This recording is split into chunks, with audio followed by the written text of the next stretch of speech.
श्रीशैलेशदयापात्रं धीभक्त्यादिगुणार्णवम् यतीन्द्रप्रवणं वन्दे रम्यजामातरं मुनिं लक्ष्मीनाथसमारम्भां नाथयामुनमध्यमाम् अस्मदाचार्यपर्यन्तां वन्दे गुरुपरम्पराम् कलयामि कलिध्वंसं कविं लोकदिवाकरं यस्य गोपिप्रकाशाभिः आविद्यं निहतं तमः वाழிपरकालन् वाழிकलिकन्नि वाழிकुறையலூர் வாழ்வேந்தன் வாழியரோ மாயோனை வால்வலியால் மந்திரங்கொள் மங்கையர்கோன் தூயோன் சுடர்மானவேல். பேதை நெஞ்சே இன்னைப் பெருமை அறிந்திலையோ ஏது பெருமை இன்னைக் கெண்ணெண்ணில் ஓதுகின்னேன் வாய்த்த புகழ் மங்கையர்கோன் மாநிலத்தில் வந்துதித்த கார்த்திகையில் கார்த்திகை நாள் கான்.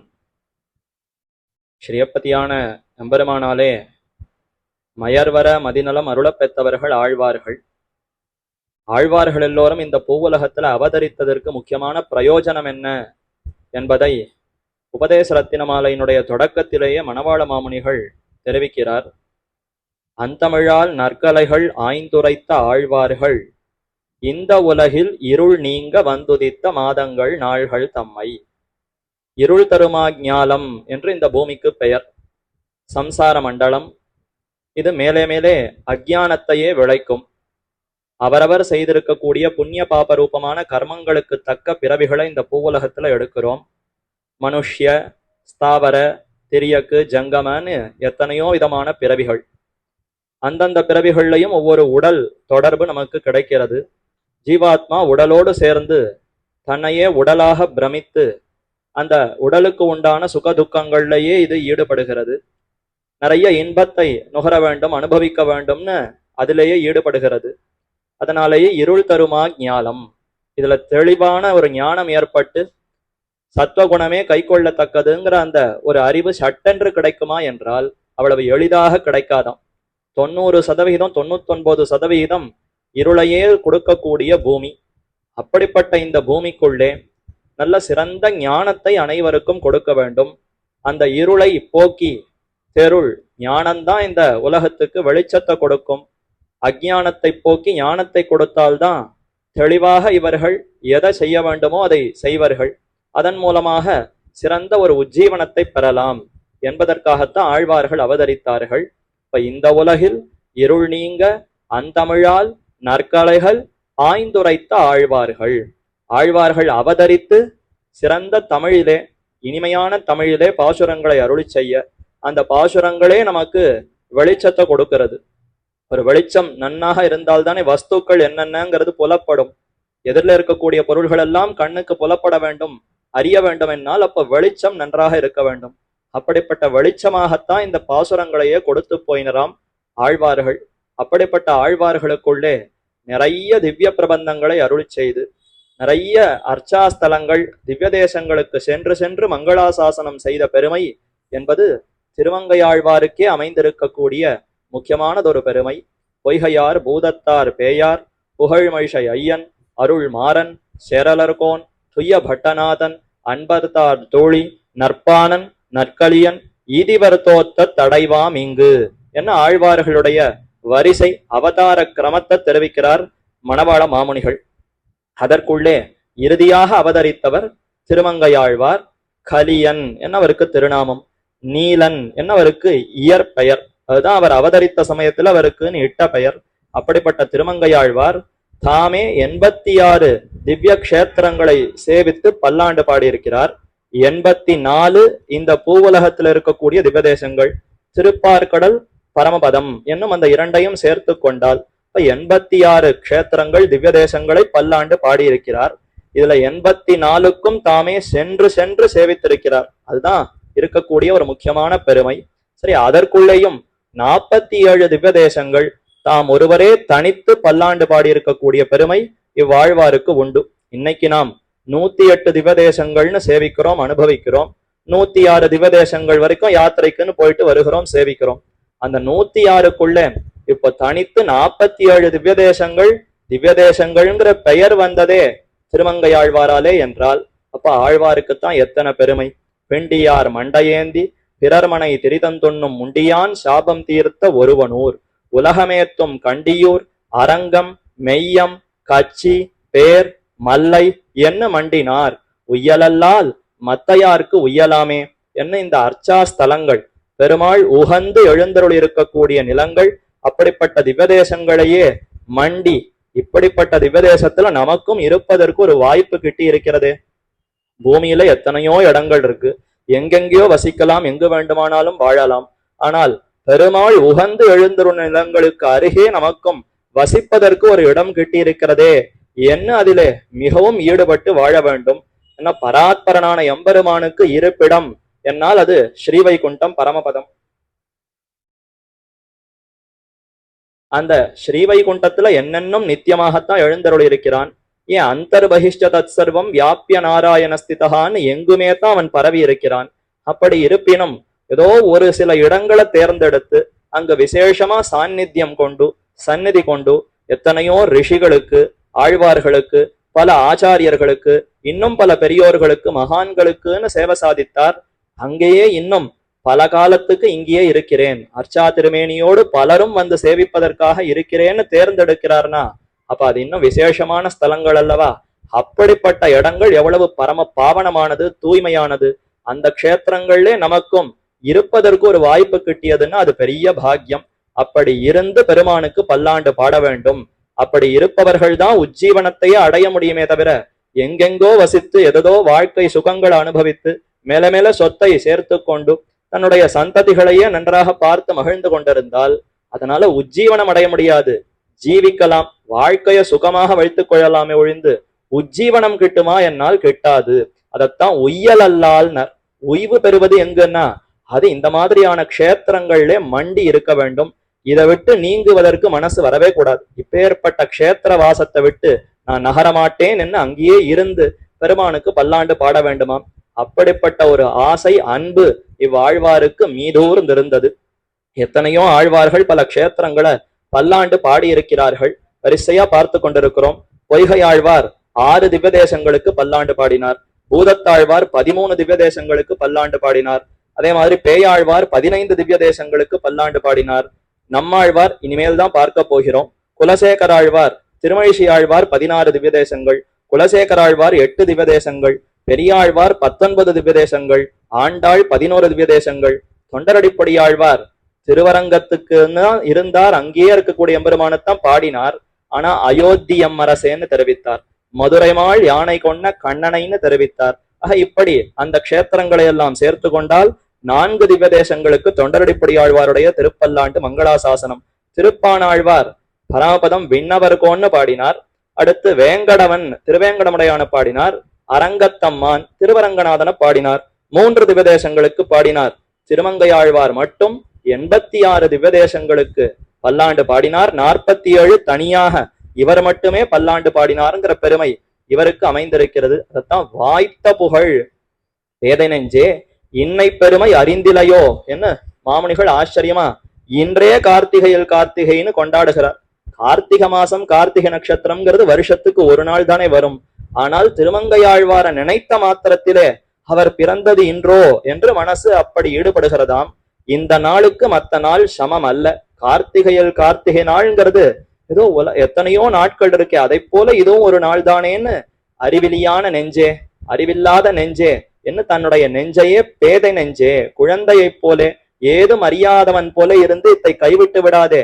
இது உயர்ந்த நட்சத்திரம் கார்த்திகையில் கார்த்திகை நாள் கான் வாய்த்த புகழ் மங்கையருக்கோன் மாநிலத்தில் வந்துதித்த புகழ் அவருக்கு வாய்த்திருக்கிறது. இந்த நட்சத்திரத்துல அவதரித்ததுனால அவருக்கு புகழா, அவர் அவதரித்ததுனால இந்த நட்சத்திரத்துக்கு புகழான்னா கார்த்திகையில் கார்த்திகை நாள்ங்கிறது புராணங்கள்லயே ரொம்ப விசேஷமா கொண்டாடப்பட்டிருக்கக்கூடிய ஒரு தினம். திருக்கார்த்திகை பண்டிகை அதையே அன்றைய தினத்துல தான் நாம் கொண்டாடுகிறோம். விசேஷமா சாஸ்திரங்கள் தெரிவிக்கிறது, விஷ்ணு எம்பெருமான் சந்நிதி கொண்டிருக்கக்கூடிய தேவாலயம் கோவில்களிலே அந்த கார்த்திகை மாசம் கார்த்திகை நாள் அவசியம் தீபங்களை பெருமானுக்கு சமர்ப்பிக்க வேண்டும். அவரவருடைய கிரகங்கள்லையும் தீபத்தை பெருமானுக்கு சமர்ப்பிக்க வேண்டும்னு சாஸ்திரத்துல என்றோ குறிப்பிட்டிருக்கிறது. அப்படிப்பட்ட ஒரு நாளிலே அதே தீப சுடரை போலே திவ்ய பிரபந்தங்களை கொடுத்து போயினார். கலித்வம்சம் லோக திவாகரம் உலகத்துக்கே ஒரு சூரியனை போலே விளக்கு போலே திருமங்கையாழ்வார் அவதரித்து தம்முடைய திவ்ய பிரபந்தங்களை கொடுத்து அதன் மூலமாகவே இருளை போக்கினார். தீபத்தை போல பிரகாசிக்கிற திவ்ய பிரபந்தங்கள். என்னதைத்தான் தனியன்ல சொல்லுகிறோம். கலையாமி கலித்வம்சம் கவிம் லோக திவாகரம் யஸ்ய கோபி பிரகாஷாபிகி. கோபிகின்னா இவருடைய திருவார்த்தைகள் அருளி செய்த பாசுரங்கள், அதுதான் கோபிகி. அந்த கோபிகி பிரகாஷாபிகி, அது பிரகாசமா நன்றாக சுடர் விட்டதுன்னா ஆவித்யம் நிகதம் தமஹ, தமசு தமோகுணம் ரஜோகுணம் இருட்டு அது அத்தனையும் நீங்கி விடுமாம். அப்படிப்பட்ட பிரகாசமான உயர்ந்த திவ்ய பிரபந்தங்கள் 6 திவ்ய பிரபந்தங்களை கொடுத்தாரே, இதை போல மத்த யாருமே இத்தனை திவ்ய பிரபந்தங்களையும் அருளி செய்யவில்லை. பெரிய திருமொழி 1084 பாசுரங்கள், அடுத்து திருக்குறுந்தாண்டகம் 20 பாசுரங்கள், அடுத்து திருவெழுகூத்திருக்கை, அதுலதான் நின் அடியினை பணிவன் வரும் இடர் எல்லா இடரையும் களைவதற்காக உன்னுடைய திருவடிகளை பணிகிறேன்னு திருக்குடந்தை எம்பெருமானிடத்திலே சரணாகதி செய்யுமா போலே திரு எழுகூத்திருக்கைங்கிற ஒரு பாசுரத்தை ஒரு திவ்ய பிரபந்தமாகவே அருளி செய்தார். அடுத்து எம்பெருமான் இன்னும் ரட்சிக்கவில்லையா, மடல் எடுப்போம் என்று சிறிய திருமடல் பெரிய திருமடல்ங்கிற 2 திருமடல் திவ்ய பிரபந்தங்களை அருளி செய்தார். இறுதியாக திருநெடுந்தாண்டகம்னு 30 பாசுரங்களை அருளி செய்து நீ இப்பொழுதே கொடுக்க வேண்டும் அன்று அந்த எம்பெருமானுடைய திருவடிகள்ல பிரார்த்தித்து பெருமானுடைய அந்த திருவடிகளையே பெற்றார். ஆக இப்படி 6 திவ்ய பிரபந்தங்கள் மாறன் பணித்த தமிழ்மறைக்கு மங்கையர்கோன் ஆரங்கம் கூற அவதரித்த வீருடைய கார்த்திகையில் கார்த்திகை நாள் இன்னென்னு காதலிப்பார் வாய்த்த மலர்த்தாள்கள் நெஞ்சே வாழ்த்துன்னு இன்னொரு பாசுரத்துல இந்த கார்த்திகையில் அவதரித்த மங்கையர்கோன் முக்கியமா என்ன ஒரு கைங்கரியத்தை செய்திருக்கிறார்னா, திவ்ய தேசங்களா சென்று சேவித்தது ஒரு பக்கம் இருக்கட்டும், இப்படி 6 திவ்ய பிரபந்தங்களை கொடுத்தாரே, இவையெல்லாம் என்னன்னா மாறன் பணித்த தமிழ்மறைக்கு அங்கங்கள். நம்மாழ்வார் உபகரித்தருளின 4 வேதங்களுக்கு சமமான 4 திவ்ய பிரபந்தங்கள், திருவிருத்தம் திருவாசிரியம் பெரிய திருவந்தாதி திருவாய்மொழி, இந்த 4க்கும் அங்கங்களாக 6 திவ்ய பிரபந்தங்கள் வேண்டுமா அல்லவா? வடமொழியில 4 வேதங்கள் ருக்கு யஜுசு சாமம் அதர்வணம், அதற்கு அங்கங்கள் சீக்ஷா வியாக்கரணம் நிருக்தம் சந்தசு ஜோதிஷம் கல்பம்னு 6 அங்கங்கள் உள்ளனவே. அதை போல தமிழ் வேதங்களான இவற்றுக்கும் 6 அங்கங்கள் வேண்டுமல்லவா? அதற்காகவே 6 திவ்ய பிரபந்தங்கள் அருளி செய்தார். அந்த ஆழ்வாருடைய அவதரித்த நாளை காதலிக்க வேண்டுமா? ஆழ்வாருடைய திருமேனிய அதை சேவித்து ஈடுபட்டு காதல் கொள்வது ஒரு பக்கம் இருக்கட்டும், இந்த நாள் மங்கையர்கோன் அவதரித்த கார்த்திகை நாள் இன்னென்னு காதலிப்பார். இந்த நாளும் நமக்கு கிட்டியதே, நாம் வாழ்கிற இந்த சமயத்துல இப்படி ஒரு நாள் நமக்கு வாய்த்ததே, இதை அறிந்து கொண்டாடுவதற்கு ஒரு அறிவு நமக்கு கிட்டி இருக்கிறதேன்னு அந்த நாளையே கொண்டாட வேண்டுமாம், காதலிக்க வேண்டுமாம். அப்படி காதலித்தவர்கள் உண்டான்னா ராமானுச நூத்தந்தாதியில ராமானுசர் 3 பாசுரத்துல திருமங்கையாழ்வாரிடத்துல ஈடுபட்டவர் என்று வரிசையா தெரிவிக்கிறார். முதல் பாசுரத்துல நம்மாழ்வாருடைய திருவடிகள்ல ஈடுபட்டவர்னு சாதித்தார், மாறன் அடிபணிந்தொய்ந்தவன்.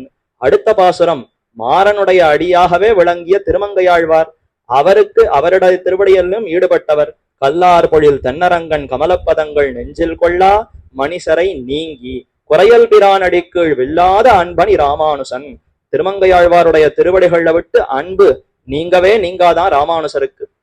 இன்னைக்கும் போய் திருமங்கையாழ்வார திருவாளி திருநகரி அந்த க்ஷேத்திரம் அங்கு போய் சேவித்தால் அவருடைய திருவடி அந்த பீட்டத்திலேயே சுவாமி ராமானுசர் நமக்கு அர்ச்சா திருமேனியாக சேவை சாதிக்கிறார். அப்ப திருவடியை விட்டு விலகாத அன்பு கொண்டிருப்பவர் திருமங்கையாழ்வார். அடுத்து முனியார் துயரங்கள் முந்திலும் இன்பங்கள் மொய்த்திடினும் கனியார் மனம் கண்ணமங்கை நின்னானை கலைபரவும் தனியானை தன் தமிழ் செய்த நீலன் தனக்கு உலகில் இனியானை. நீலன் திருமங்கையாழ்வார் திருக்கண்ணமங்கை எம்பெருமானை நன்கு விசேஷமா கொண்டாடினார். அந்த எம்பெருமான் எப்படிப்பட்டவர்? கலைபரவும் தனியானையை, வேதங்களாலேயே கொண்டாடப்படும் எம்பெருமான் திருக்கண்ணமங்கை எம்பெருமான். அவர் வேதங்கள் கொண்டாடினா கூட அவ்வளவு சந்தோஷப்படலையாம். திருமங்கையாழ்வார் அவரை கொண்டாடி பாசுரங்களை அருளி செய்தவுடனே இப்பதான் நமக்கு எல்லா பெருமைகளும் நிரம்பி இருக்குன்னு மிகவும் சந்தோஷமாக அவர் எழுந்தருளி இருக்கிறாராம்.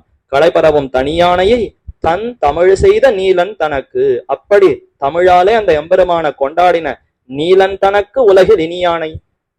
முன்னாடி சொன்ன பாசுரத்துல ஆழ்வாரிடத்துல ராமானுசருக்கு இருந்த விருப்பம், இப்ப இந்த பாசுரத்துல நீலனான திருமங்கையாழ்வாருக்கும் இவரிடத்துலதான் விருப்பமாம். ஏன்னா அவர் சொன்ன அந்த கட்டளையை சிரமேற்கொண்டு பாரதம் முழுக்க எல்லா திவ்யதேசங்களுக்கும் சென்று அனைத்து அந்த திவ்ய கஷேத்திரங்களையும் நன்றாக செப்பனிட்டு வேண்டிய கைங்கரியங்களை செய்து தென்னரங்கன் செல்வமுத்தும் திருத்தி வைத்தான் வாழியேன்னு சொல்லுமா போலே திருவரங்கம் அதை சுத்தி இருக்கக்கூடிய அத்தனை திவ்யதேசங்களையும் திருத்தி என்னென்ன கைங்கரியம் எப்படி செவ்வனே நடக்க வேண்டுமோ அதை எத்தனையும் ஏற்படுத்தினவர் சுவாமி ராமானுசர் அல்லவா. அப்ப நீலன் தனக்கு உலகின் இனியானை எங்களி ராமானுசனைன்னு அங்க தெரிவித்தார். கலிமிக்க சென்னல் கழனி குறையல் கலைப்பெருமான் ஒலிமிக்க பாடலை உண்டு தன் உள்ளம் தடிக்கும் வலிமிக்க சீயம் இராமானுசன் என்ன 3வது பாசுரம். சாதாரணமா ராமானுச நூத்தந்தாதியில ஒவ்வொரு ஆழ்வாரிடத்திலையும் எம்பெருமானார் காதல் கொண்டிருக்கிறார், அவருடைய திருவடிகள்ல பிரேமத்தோடு இருக்கிறார்னு ஒவ்வொரு பாசுரம் தான் வரும். ஆனால் திருமங்கை ஆழ்வாருக்கு மட்டும் தொடக்கத்துல ஒரு பாசுரம், நடுவிலும் ஒரு பாசுரம், முடியும் திருவாயிலும் ஒரு பாசுரம்னு 3 பாசுரத்திலையும் ஆழ்வாரிடத்துல மிக்க பிரேமம் கொண்டிருப்பவர் ராமானுசர்னு தெரிவித்தார். அப்படியெல்லாம் பெருமை கொண்டிருக்கக்கூடிய திருமங்கை ஆழ்வாருடைய வைபவம் எவ்வளவு சொன்னாலும் அவருடைய வைபவத்தை சொல்லி முடிக்க முடியாது. ஆனாலும் அத்தை தம்முடைய திருவாக்கினாலே பின்பழகிய பெருமாள் சீயர் நமக்காக 6000 குரு பரம்பரா பிரபாவத்திலே அற்புதமாக பண்ணி விவரிக்கிறார். சரித்திரம் பலருக்கும் தெரிந்திருக்கலாம், இருந்தாலும் பூர்வாச்சாரியர் தம்முடைய ஸ்ரீ சூக்தியினாலே எப்படி அருளி செய்கிறாருங்கிறத சற்று அனுபவிக்கலாம் என்று தொடங்குவோம். திருமங்கையாழ்வார் வைபவம். முதல்ல அவரை பத்தின ஸ்லோகங்களை விண்ணப்பிக்கிறார். பரகால ஹரிம் வந்தே ஹரிபாத குஹாசயம் உன்மத்த பிரதிகூலேப கும்ப சம்பேத விப்ரமம் நாத பிரசப சந்திரஸ்த சைவ சாக்கியாதி துர்த்விபம் பரகால மிருகேந்திரம் துவாம் பிரபத்தியே அச்சுதவந்தினம். ஒரு பெரிய சிங்கமாகவே இந்த ஆழ்வார் திகழ்கிறாராம். பரகால ஹரிம் வந்தே. ஹரின்னு சொன்னால் பல அர்த்தங்கள். எம்பெருமானுக்கு ஹரின்னு திருநாமம், ஹரின்னு சிங்கத்துக்கு பெயர்.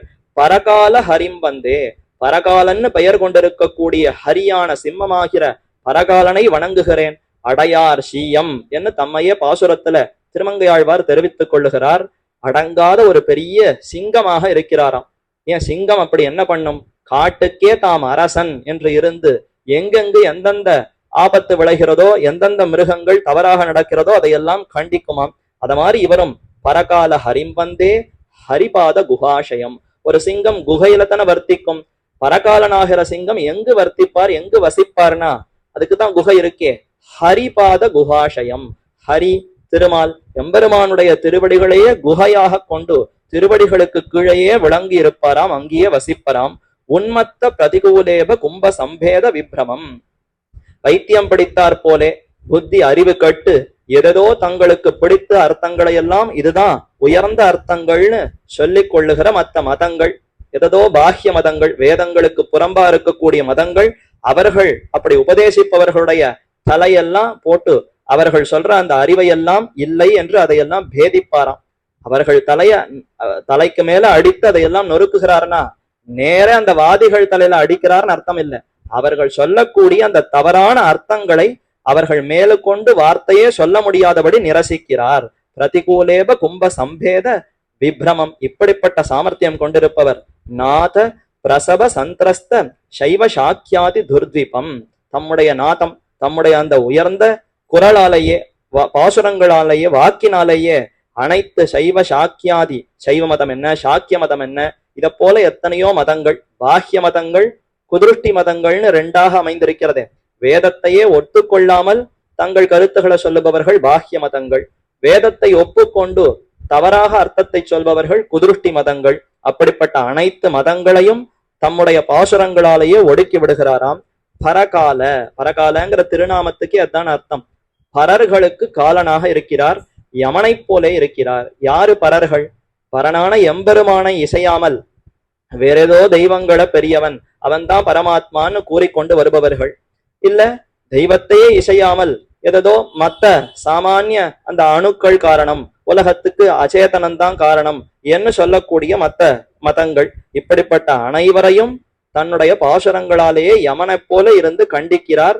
மேற்கொண்டு அவர்கள் வாதமே செய்ய முடியாதபடி இவர்கள் செய்து விடுகிறாராம். அதனால பரகால மிருகேந்திரம், மிருகேந்திரம்னா சிம்மம். அப்படிப்பட்ட துவாம் உம்மை பிரபத்தியே அச்சுத வந்தினம். எப்போதும் அச்சுதனான எம்பெருமானையே வணங்கி கொண்டிருக்கக்கூடியவரான பரகாலனாகிற சிங்கத்தை வணங்குகிறேன் என்ன அர்த்தம்? சுதாகான சுதாகான அப்தானாம் கலியுக பவநாம அபகமே நளே வருஷே மாசே ஷரதி சரமே தைவத குரோஹோ தினே தாரே வன்னே சிசிரகரணே பூர்ணிமஜுஷி க்ஷிதாவாவிர்பூதः கலிரிபு அமேயாத்ம மகிமா. கலிரிபுஹு கலிஜித், கலிரிபுஹு, ரிபுஹுனா எதிரி, கலிக்கு எதிரியாக இருக்கிறார். கலியன் கலித்வம்சின்னு பாக்குறோமே. அப்ப கலியினுடைய பாதிப்பை எல்லாம் அடக்குகிறாராம். கலியுகத்துல பிறந்து கலியுகம் நம்ம இடத்துல என்ன ஒரு பாதிப்பை ஏற்படுத்தும்? நம்முடைய அறிவை குறைக்கும், ஏதோ தவறான விஷயங்களை எல்லாம் நமக்கு உண்மைன்னு நிரூபிக்கும், அதே மாதிரி தாழ்ந்த விஷயங்கள்ல ஈடுபாட வளர்க்கும். இதையெல்லாம் இவர் போக்கடிக்கிறார். அப்படி செய்தால் அப்ப கலிக்கு எதிரியாகத்தான் இருக்கிறார். அப்ப கலிரிப்பு, அப்படிப்பட்ட கலிரிப்புவானவர் அமேயாத்ம மகிமா, புத்தியால இவ்வளவுதான் இவருடைய பெருமைன்னு அறிய முடியுமான்னா அமேயம், இவருடைய பெருமையை இவ்வளவுன்னு அறிய முடியாத மகிமை கொண்டிருக்கிறார். க்ஷிதா ஆவிர்பூதா, இந்த பூமியிலே வந்து அவதரித்தார். எப்பொழுதும் சுதாகானாம் அப்தானாம் 397ங்கிற எண்ணிக்கையை இந்த சொற்கள் குறிக்கிறது. சுதாகா அப்படிங்கிற இந்த சொற்கள் கடபயாதி சங்கைங்கிற அந்த வடமொழி அந்த முறையிலே எண்ணிக்கைகளை பார்த்தால் 397 வருஷங்கள். அது கலியுகத்தினுடைய தொடக்கத்திலிருந்து 397 வருஷங்கள் கழிந்த பிற்பாடு நலே வருஷே, நல என்கிற பெயர் கொண்டிருக்கக்கூடிய வருஷத்திலே மாசே ஷரதி சரமே தெய்வத குரோஹோ, அதாவது ஷரத் மாசம் கார்த்திக மாசத்திலே தெய்வத குரோஹோ கார்த்திகை நட்சத்திரத்திலேயே தினே தாரே வன்னே சிசிரகரணே பூர்ணிம ஜுஷி பௌர்ணமி திதி அன்றைய தினம் இவர் அவதரித்தார். க்ஷிதௌ ஆவிர்பூதா என்று தெய்வத குரோஹோ, தேவதைகளுக்கெல்லாம் குருவா இருக்கக்கூடிய பிருகஸ்பதி அவருடைய கிழமை, அதிலே இவர் அவதரித்தாராம். திருமங்கையாழ்வார் திருவாலி திருநகரிலே திருக்குறையலூரிலே நலவருஷம் கார்த்திகை மாசம் கிருத்திகா நட்சத்திரத்திலே ஸ்ரீ கார்முகாம்சராய் அவதரித்தருளினார். மிளேச்ச வம்சத்திலே அவதரிக்கையாலே இவருக்கு நீல நிறத்தர் என்று திருநாமம் சாத்தினார்கள். கார்த்திகை மாசம் கிருத்திகா நட்சத்திரம். கார்முகன் என்றால் அதுதான் ஷார்ங்கம், எம்பெருமானுடைய ஷார்ங்கம்ங்கிற அந்த கோதண்டம், அதனுடைய அவதாரமாகவே இவர் இருக்கிறார்னு கொண்டாடப்படுகிறார். கார்முகாம்சராய் அவதரித்தருளினார். மிளேச்ச வம்சத்திலே அவதரிக்கையாலே அவருடைய வம்சம் தாழ்ந்த வம்சம், மிளேச்ச வம்சம் என்பதனாலே இவருக்கு நீல நிறத்தர், அதாவது அந்த வர்ணத்துல பிறந்தவர்கள்லாம் ரொம்ப கருமையான நிறத்தோடு இருப்பார்களா, அதனால நீல நிறத்தர் என்று திருநாமம் சாத்தினார்கள். சமஜாயத தத்ர சாப பிரமுக கஷ்டன நீலநாமகாக புருஷோத்தம கார்முகாம்சஜ ஸ்புரிதே கார்த்திக கிருத்திகோடுனி என்று திவ்யசூரி சரித்திரத்திலே சொல்லித்திரே என்ன கருடவாகன பண்டிதர் திவ்யசூரி சரித்திரத்திலே அங்கு அவர் சொன்ன அந்த ஸ்லோகத்தையும் எடுக்கிறார். சமஜாயத தத்ர, இந்த பூமியிலே அவதரித்தார். சாப பிரமுகா கஷ்டன நீலநாமகா, நீலன்னு பெயர் கொண்டிருக்கக்கூடியவராய் இப்படிப்பட்டவர். சாபர பிரமுக, அதாவது கள்ளர்கள், அந்த கள்ளர்கள் குலத்துக்குள்ளேயே மிகவும் தலைமையானவராக அவதரித்தார். புருஷோத்தமனுடைய கார்முகாம்சஜ ஸ்புரிதே, அம்பெருமானுடைய அந்த சார்ங்கத்தினுடைய அம்சமாகவே இவர் கார்த்திக மாசம் கிருத்திகோடுனி கார்த்திக நட்சத்திரத்திலே அவதரித்தார். தெரியேன் பாலகனாய் என்கிறபடியே பால்ய அவஸ்தானந்தரம் பிராப்த யவ்வனராய் அவதரித்தவர். தெரியேன் பாலகனாய் பல தீமைகள் செய்துவிட்டேன் என தம்முடைய பாசுரமே அமைந்திருக்கிறது. சிறு பிராயத்திலே நிறைய இவர் தீமைகள் பல சின்ன சின்ன சேட்டதுகளை புரிந்து அதெல்லாம் ஒரே தீய காரியங்களாகவே இருந்து விட்டதாம். ஏன் செய்தார்னா, ரொம்ப பால்யம் பாலகனா இருந்ததினாலே எது சரி எது தவறுன்னே தெரியவில்லை. தெரியேன் பாலகனாய் பல தீமைகள் செய்து விட்டேன் என்கிறபடியே பால்ய அவஸ்தானந்தரம் பிராப்த யவ்வனராய், பால்யம் எல்லாம் இப்படியே கழிந்து விட்டது, எது சரி எது தவறு என்றே தெரியாமல் பல தீய காரியங்களை புரிந்து யவ்வன பிராயம் வந்த பிற்பாடு மாறனார் வரிவெஞ்சிலை காட்செய்து தெரிவைமாறு உருவமே மருவி மிகவும் விஷய பிரவணராய். யவ்வன வயசு வந்துடுத்துன்னா அப்ப விஷயானுபவம். வேதநூல் பிராயம் 100 மணிசர்தாம் புகுவரேலும் பாதியம் உறங்கிப் போகும் நின்னை 15 பேதை பாலகன் அதாகும் பிணி பசி மூப்பு துன்பம் ஆதலால் பிறவி வேண்டேன்னு தொண்டரடிப்படியாழ்வார் தெரிவித்தார். 100 பிராயம் ஒவ்வொருத்தருக்கும் கொடுக்கப்படுகிறது. அதுல பலதையும் தூங்கியே கழித்து விடுகிறோம். மீதி இருக்கக்கூடிய வருஷங்கள் எல்லாம் பேதை, ரொம்ப சிறு குழந்தையா இருக்கிறச்ச மலமூத்திரங்களை பெருக்கி வெறும் பசி தாகம் இதிலேயே கழித்து விடுகிறோம். பாலகன் சற்று வளர்ந்து பால்ய பிராயம் வந்தால் ஏதோ விளையாட்டிலேயே அதுல ஈடுபட்டு அந்த பொழுதையும் கழிக்கிறோம். அடுத்து அதாகும் பேதை பாலகன், அதுங்கிறாரேன்னா அந்த யவ்வனம்ங்கிற பெயரை சொல்லுவதில் கூட தொண்டரடிப்படியாழ்வார் ஒரே நடுங்குகிறாராம். அவர் சரித்திரத்தை பார்த்தோமே, அவர் எவ்வளவு பட்டார். அந்த ஒரு தாசியினிடத்துல அவரிடத்துல ஈடுபட்டு எத்தனையோ வருஷங்கள் அதிலேயே உழன்றார், மிகவும் துன்புற்றார்னு பார்த்தோம். அப்ப அதை கண்டு மனசால நினைக்கவுத்துக்கும் பயப்பட்டு வாக்கால சொல்லவும் வேண்டாம் அதாகும் என்று தெரிவித்தாரா. அப்படிப்பட்ட அந்த யவ்வனம் மிகவும் குரூரமான அந்த யவ்வனம். ஆனால் அதுல இவர் எப்படி இருந்தார்னா மாறனார் என்றால் மன்மதன் வரிவெஞ்சிலை காட்செய்து, மன்மதன் கையில இருக்கக்கூடிய அந்த அம்பு கரும்பு வில்லை கொண்டு புஷ்ப பானங்களை கொண்டு பல பேரிடத்திலையும் அதை எய்து அவர்களை ஈடுபடுத்துகிறான், காதல் வயப்படுத்துகிறான். அப்படி இவரும் ஆட்பட்டாராம். ஆட்செய்து தெரிவமாறு உருவமே மருவி மிகவும் விஷயப்பிரவணராய், கொஞ்ச நஞ்சம் இல்ல அவ்வளவு விஷயப்பிரவணராக ஏதோ பெண்கள் விஷயத்துல ஈடுபட்டவராய் அப்படி இருந்தார். ஸ்வகரதிருத சஸ்திர பிரகாண்டராய், தன் கையிலே பிடித்திருக்கக்கூடிய சஸ்திரம் ஆயுதம் அதையெல்லாம் நன்கு செலுத்தக்கூடிய சாமர்த்தியம். ஒரு பக்கம் யவ்வன பிராயத்துல விஷயானுபவம், மற்றொரு பக்கம் வீரத்துக்கு வீரம், சஸ்திரங்கள் ஆயுதங்களை எறிவதில் இவருக்கு சமர்த்தர் யாருமே கிடையாது. அப்படி இருந்திருக்கிறார். சோழ பூபதியை சேவித்து, சோழ அரசன் அவரை போய் சேவித்து யுத்தே பராக்கிராந்தராய், யுத்தத்துல பிறரையெல்லாம் இவர் வென்று கொண்டு வந்தாராம். ராஜா அவரை எதிர்த்து வரக்கூடியவர்களை எல்லாம் இவர் போய் அவர் அந்த எதிரிகளை எல்லாம் முடித்து யுத்தத்துல இவருக்கு நன்மை செய்து இவருக்கு உதவி புரிந்ததினாலே அந்த ராஜாவும் இவரிடத்துல மிகவும் மகிழ்ந்து தமக்கு சகாயபூதராக இந்த இவரை வைத்துக் கொண்டார். இந்த திருமங்கையாழ்வாருக்கு குறுநில மன்னராக ஆக்கி வைத்தார். சில பகுதியை கொடுத்து நீரே இந்த பகுதிக்கு ராஜ்யத்தை ஆண்டு கொண்டிரும், ராஜாவாக இரும்னு இவரை மன்னராக்கினார். பின்ன இவர் எப்படி இருந்தார்னா பிரவீரராய், பெரிய வீரராக, தமக்கு சகாயபூதராக, தமக்கு கூட சிஷ்யர்களாக 4 பேரை கொண்டிருந்தாராம். நீர்மேல் நடப்பான், நிழல் ஒதுங்குவான், தாழ் ஊதுவான், தோளா வழக்கன் என்ற 4 மந்திரிகளும் 4 மந்திரிகள் இவருக்கு இருந்தார். 4 பேரும் மிகுந்த சாமர்த்தியம் கொண்டிருப்பவர்கள். நீர் மேல் நடப்பான், ஜலா நதி பிரவாகம் 6 போயிட்டு இருக்குன்னா நாமெல்லாம் நடந்து போறதுக்கு பயப்படுறோம். இவர் அந்த நீருக்கு மேலேயே நடந்து போய்விடுவார், கால் அழுந்தாது. அது எப்படி நடப்பாரோ தன்னுடைய உடலையே அப்படி லேசாக ஆக்கி கொண்டு நீர் மேல் நடந்தே தாண்டி விடுவராம். நீர் மேல் நடப்பான், நிழல் ஒதுங்குவான். ஒருத்தர் சென்று கொண்டிருந்தால் அவருடைய நிழலுக்குள்ளேயே ஒதுங்கி பின்னாடி ஒருத்தர் வருகிறாருங்கிறதே தெரியாத அளவுக்கு அப்படி ஒதுங்கி செல்லக்கூடிய சாமர்த்தியம் இவருக்கு உண்டு. நிழல் ஒதுங்குவான், தாழ் ஊதுவான். எங்க பூட்டி இருந்தாலும் சாவி போட்டே திறக்க வேண்டாமா, இவர் வாயால ஊதி அந்த காத்தினாலேயே பூட்டையெல்லாம் துளைத்து அதை திறந்து விடுவார். தாழ் ஊதுவான், தோளா வழக்கன். எந்த இடத்துல ஒரு வழக்கு இவர் தொடுத்தாலும் ஜெயிப்பது அவர்தான், அவருக்கு தோல்விங்கிறதே கிடையாது. அப்படிப்பட்ட 4 மந்திரிகளோடு ஆடல்மா என்கிற குதிரை நம்பிரானும், சிறந்த குதிரை, ஆடல்மான்னு பெயர் கொண்டிருக்கக்கூடிய குதிரை, அமரில் கடமா களியானை என்கிற யானை நம்பிரானுமாக.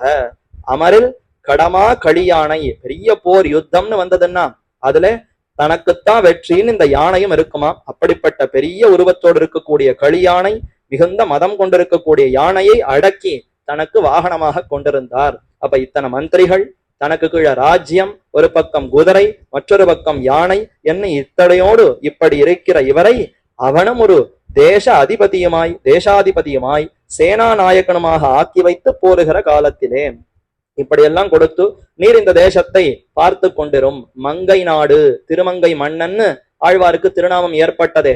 ஏன்னா இதனாலதான் திருமங்கைங்கிற அந்த க்ஷேத்திரத்தை பிராட்டிக்கு ரொம்ப முக்கியமான இடம், அதனால அந்த தேசத்துக்கே திருமங்கைன்னு பெயர். திருவாலிங்கிற க்ஷேத்திரம் பார்க்கிறோமே, அங்க எம்பெருமான் ஆலிங்கனம் செய்து கொண்டான் பிராட்டியை. அப்ப திருவை ஆலிங்கனம் செய்து கொண்ட இடம் திருவாலின்னு ஆனது. அப்ப மகாலட்சுமி தாயார் அவளே கீழே தபஸ் செய்து எம்பெருமானை அடைந்த க்ஷேத்திரம். அப்படிப்பட்ட திருமங்கை நாட்டுக்கு இவரை அரசராக ஆக்கி வைத்தார். அதனால தான் திருமங்கை மன்னன் என்று பெயர் பெற்றார். அப்படிப்பட்டவர் வாழுகிற காலத்திலே, அப்ப இப்படியெல்லாம் இந்த ராஜ்யத்தை பெற்று வாழ்ந்து கொண்டிருக்கிற சமயத்திலே திருவாலி நாட்டிலே நன்றாயிருப்பதொரு தடத்தமிழ் தாமரை பொய்கையிலே. இப்ப ஒரு பக்கம் நாயகன் தலைவர் இவர் நன்றாக இருக்கிறார், அடுத்து நாயகி வரணுமே. நம்ம ஆழ்வார்களுடைய சரித்திரத்துக்குள்ளே தனக்கேற்ற ஒரு நாயகியோடு இப்பொழுதும் நாம அர்ச்சா திருமேனியில சேவித்தால் தம்பதியாக இருக்கக்கூடிய ஒரு ஆழ்வார்னா அது குமுதவல்லியோடு திருமங்கை ஆழ்வார் ஒருவர் தான். மற்ற ஆழ்வார்கள் எல்லோரும் தனித்து தான் சேவை சாதிக்கிறார்கள். இருக்கலாம், குலசேகர ஆழ்வாருக்கு பத்தினி உண்டு, பெரியாழ்வாருக்கு பத்தினி உண்டு. ஆனா அவர்களுடைய அர்ச்சா திருமேனியெல்லாம் நமக்கு எங்கும் சேவிப்பதற்கு கிட்டவில்லை. ஆனால் திருமங்கை ஆழ்வார் மட்டும் எப்போதும் குமுதவல்லி நாச்சியாரோடு சேவை சாதிக்கிறாரேன்னா இவர் திருமங்கை மன்னனாக இருந்து ஆழ்வாராக ஆனதே குமுதவல்லி நாச்சியாராலத்தானே. ஆகவே அந்த நாச்சியாருக்கு இருக்கக்கூடிய பெருமை, அவள் எங்கு அவதரித்தாள், அவள் எப்படி வளர்ந்தாள்ங்கிற சரித்திரத்தை மேற்கொண்டு தெரிவிக்கிறார். திருவாலி நாட்டிலே, திருவாலிங்கிற க்ஷேத்திரம், அந்த இடத்துல நன்றாய் இருப்பதொரு தடத்தமிழ் தாமரை பொய்கை, சிறந்த தாமரை குளம், நிறைய புஷ்பங்கள் பூத்திருக்கக்கூடிய பொய்கையிலே சிலம்பார்க்க தெய்வ மகளிர்கள் ஆடும் சீர் சிலம்பாறு பாயும் திருமாலிரும் சோலைன்னு அழகர் கல்லழகர் எழுந்தருள் இருக்கக்கூடிய அற்புதமான ஆஸ்தானம். அந்த திருமாலிரும் சோலை மலைக்கு மேல சிலம்பாறு பாய்ந்து வருகிறது. அது எப்பேற்பட்ட பெருமை கொண்டிருக்கக்கூடிய ஆறுன்னா, தேவலோகத்து அப்சர ஸ்திரீகள் எல்லாம் இந்த சிலம்பாறுல தீர்த்தமாடுவர்களாம். அவர்களுடைய சிலம்பு ஓசைப்படும்படி தெய்வ மகளிர்கள் சிலம்பு ஆர்க்க தெய்வ மகளிர்கள் ஆடும் சீர் குடைந்து படிந்து நீராடக்கூடிய பெருமை சிலம்பாருக்கு உண்டா? அத மாதிரி இந்த பொய்கை குளம் அங்க இருக்கக்கூடிய குளத்துக்கே பெருமை ஏற்பட்டதாம். திருவள்ளக்குளம் கண்ணார் கடல் போல் திருமேனி கரியாய் திருவள்ளக்குளத்துள் அண்ணா அடியேன் இடரை களையாயேன்னு திருமங்கையாழ்வார் அற்புதமா அந்த எம்பெருமானிடத்துல சரணாகதி பண்ணி பாசுரங்களை அருளி செய்தார். அந்த திருவள்ளக்குளம்ங்கிற கஷேத்திரத்துல தான் பொய்கை. அந்த வெள்ளக்குளம் அந்த புஷ்கரணியிலத்தான் இந்த தேவஸ்திரீகள் எல்லாம் சில அப்சரசுக்கள் நாளும் ஜலக்கிரீடை பண்ணி போக, அப்சரசுக்கள்லாம் அங்க தீர்த்தமாடுகிறார்கள், தீர்த்தத்துல விளையாடி கொண்டிருக்கிறார்கள். அவர்களிலே திருமாமகள் என்பாளொரு அப்சரசு. திருமாமகள் மகாலட்சுமி தாயாருடைய திருநாமத்தையே கொண்டிருக்கக்கூடிய ஒரு அப்சரசு குமுத மலர் கொய்ய பிற்படுகையாலே, அங்க குமுத புஷ்பம், அந்த குமுதம்னா அல்லி புஷ்பம், ஆம்பல் புஷ்பம், பல புஷ்பங்கள் இருக்கே, அத மாதிரி குமுத மலரை கொய்து அதை நன்கு ரசிக்க வேண்டும், அனுபவிக்க வேண்டும்ங்கிறதுக்காக அந்த குளத்துக்கே சற்று நேரம் அங்கேயே தங்கி கொண்டிருந்தாள் இருந்தாள். மத்த அப்சரசுக்கள்லாம் மணியா எடுத்து கிளம்பணும்னு கிளம்பி போய் விட்டார்களாம். பிற்படுகையாலே இவள் அந்த புஷ்பத்தை கொய்ய வேண்டும்னு சற்று நேரம் அங்க தாழ்ந்து இருந்ததினாலே அவர்களும் இவளை விட்டு போக, இவளும் மானுஷமான சரீரத்தை பரிகிரகித்து தனித்து நிற்க.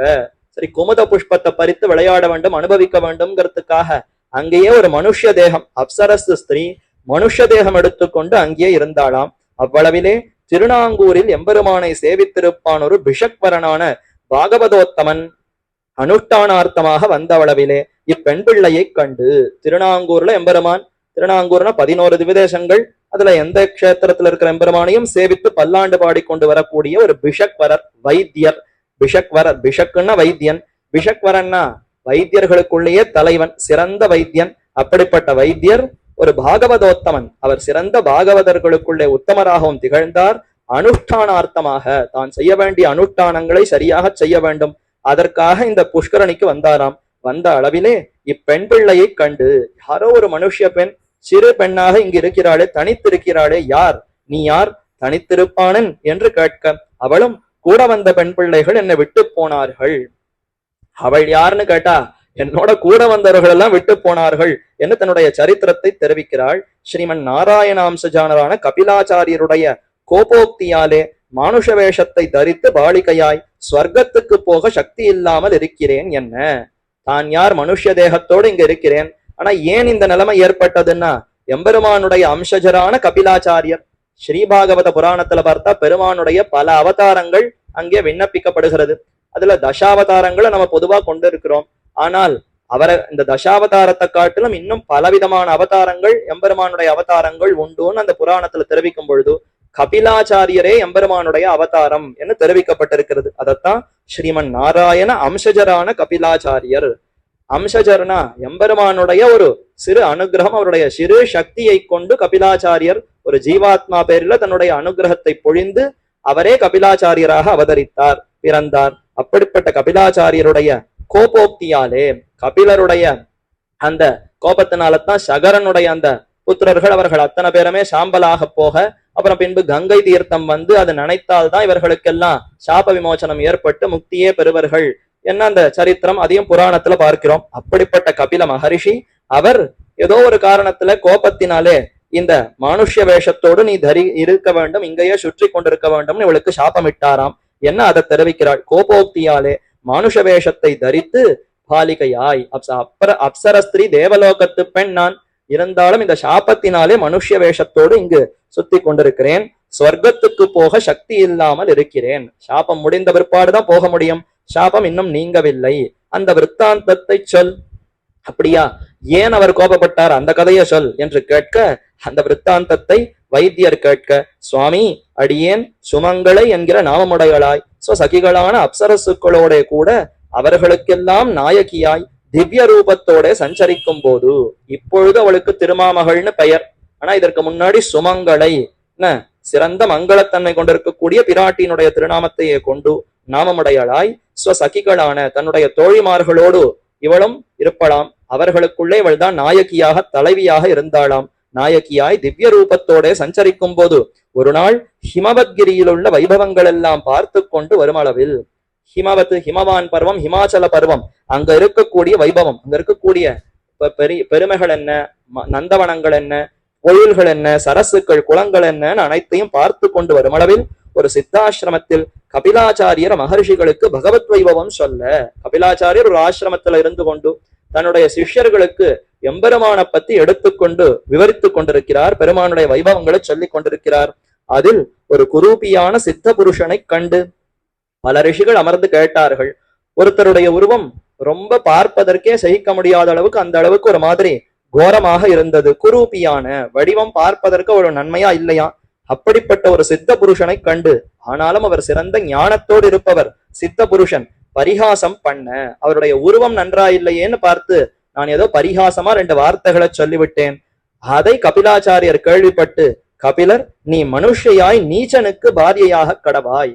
எப்ப உருவத்தை பார்த்து நீ கேலி செய்தாயோ, அப்ப இதே போல ஒன்னும் பெருமையே இல்லாத ஒரு நீச்சனுக்கு நீ பாரியையாக போய் நீயும் சிரமப்படுவாய் என்று சபிக்க, நான் அதிசோகத்தோட பிரார்த்திக்க, ஐயோ இப்படியாகி விட்டதே, தெரியாமல் செய்து விட்டேன், இப்ப மன்னிக்க வேண்டும், இதற்கு என்ன விபோச்சனம் என்று கேட்க, அவரும் பிரசன்னராய், பெண்ணே, ஜகத் ரட்சணார்த்தமாக என்னுடைய சார்காம்சஜராய் பரகாலன் அவதரித்து ராஜ்யாதி அதிபதியாய் இருக்கிறார்.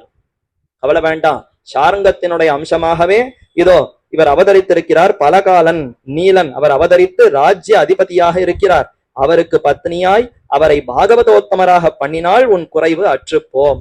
நீச்சர்னு சொன்னா அந்த மிலேச்ச ஜாதியில் அவதரித்தார்னு பார்க்கிறோமே, மனுஷர்களுக்குள்ளே எத்தனையோ ஜாதி இருந்தாலும் அதுல கடைசியாக அந்த ஜாதியில அவதரித்ததுனாலே அப்படிப்பட்டவருக்கு நீ மனைவியாக இருந்து அவரை பாகவத உத்தமனாக ஆக்கணும். பிறப்பால எப்படி வேணாலும் இருக்கலாம், பாகவதர்களுக்குள்ளே உத்தமனாக அவரை ஆக்கிவிட வேண்டும். அப்படி பண்ணினால் உன்னுடைய குறைவு அற்றுப்போம் என்று சொல்ல, இப்படி வந்தேன் என்று தான் வந்த கிரமத்தை அவருக்கு சொல்ல, அவரும் புத்திரஹீனர் ஆகையாலே இதையெல்லாம் கேட்டார். பெண்ணு பார்ப்பதற்கு மிகவும் சிறியவள், 6 வயசு 5 வயசு தான் இருக்கும். நல்ல சிறந்த பெண்ணாக இருக்கிறாள், நல்ல தேஜஸோடு இருக்கிறாள், கபிலாச்சாரியருடைய அனுகிரகத்தையும் பெற்றிருக்கிறாள், சாபமும் ஏற்பட்டது, பின்பு சாப விமோச்சனத்தையும் பெற்றிருக்கிறாள். ஆக இவளையே நமக்கு புத்திரியாக ஸ்வீகரிக்கலாமே. தனக்கும் குழந்தை இல்லையாம், புத்திரஹீனராகையாலே மிகவும் உகந்து நம்மூரே வா என்ன அவளை தன்னுடைய ஊருக்கு அழைத்து கொண்டு போய் ஸ்வபத்னி கையிலே குமாரி வந்த வரத்தை சொல்லி, இதோ இப்படி ஒரு பெண் வந்திருக்கிறாள், தன்னுடைய பத்னி இடத்துல கொடுத்து போஷிக்கும்படி காட்டி கொடுக்க, அவளும் வந்தையாகையாலே அதி சந்தோஷத்துடனே அங்கீகரித்து, பெண் இல்லாதவள், குழந்தை இல்லாததுனாலே மிகவும் சந்தோஷத்தோடு இவளை ஏற்றுக்கொண்டு அங்கீகரித்து, இவள் குமுத மலர் கொண்டு நின்றதுவே நிரூபகமாக, கையில குமுத புஷ்பத்தை பிடித்து கொண்டே இருக்கிறாளா, அப்ப இவளுக்கு பெயரிடணும். இதற்கு முன்னாடி அவளுக்கு பெயர் இருந்தால் கூட ஸ்வீகாரம் பண்ணி கொண்ட பிற்பாடு ஒரு பெயரிடணுமே.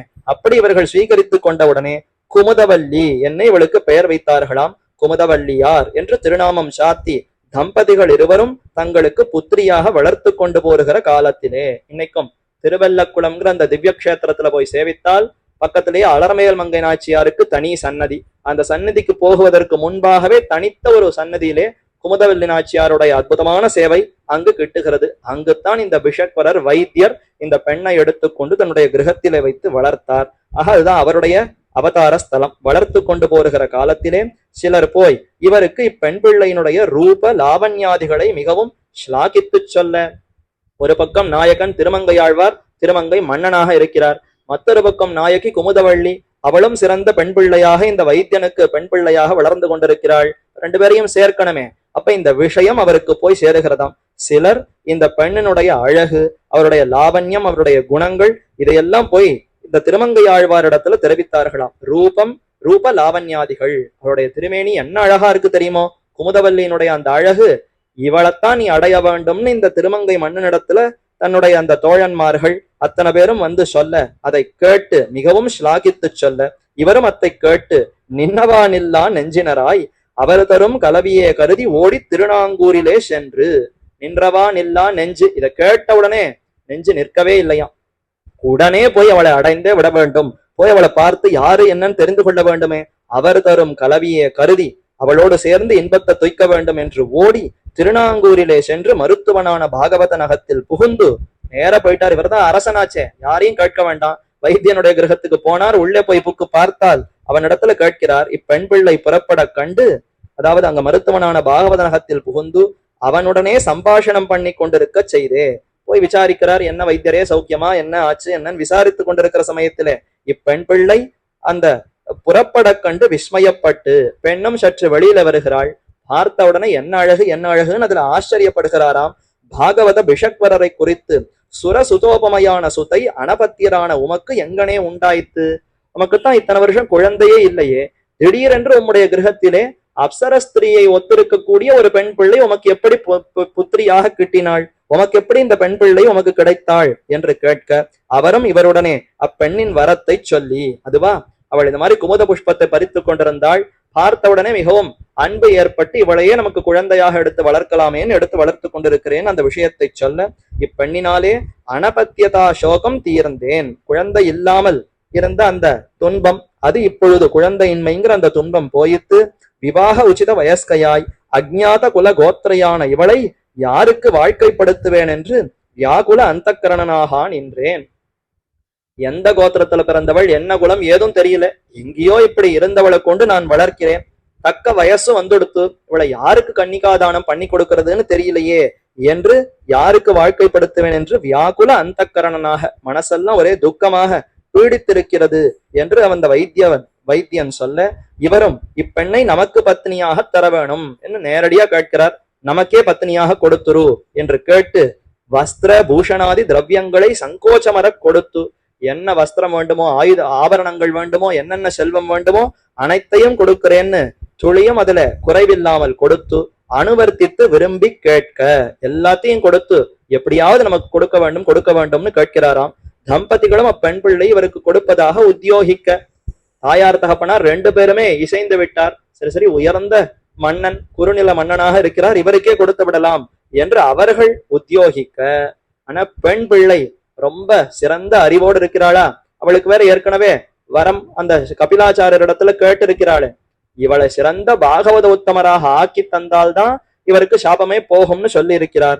அது செய்ய வேண்டுமே, அதற்காக அற்புதமாக அவள் தெரிவிக்கிறாள். அப்பெண் பிள்ளையும் தாபப்புன்ற நாம மந்திரோயாகஷ்ட பஞ்சமகா என்று சொல்லப்பட்ட திருவிலச்சனை திருநாமம் முன்னாக பஞ்சசம்ஸ்காரவர்க்கு உள்ளவர் கொழிய மற்றொருவருக்கு என்னை பேசலொட்டேன் என்று தன் நெஞ்சில் அத்தியவசாயத்தை சொல்ல, மானிடவர்க்கென்னு பேசலொட்டேன்னு ஆண்டாள் இருந்தாள்.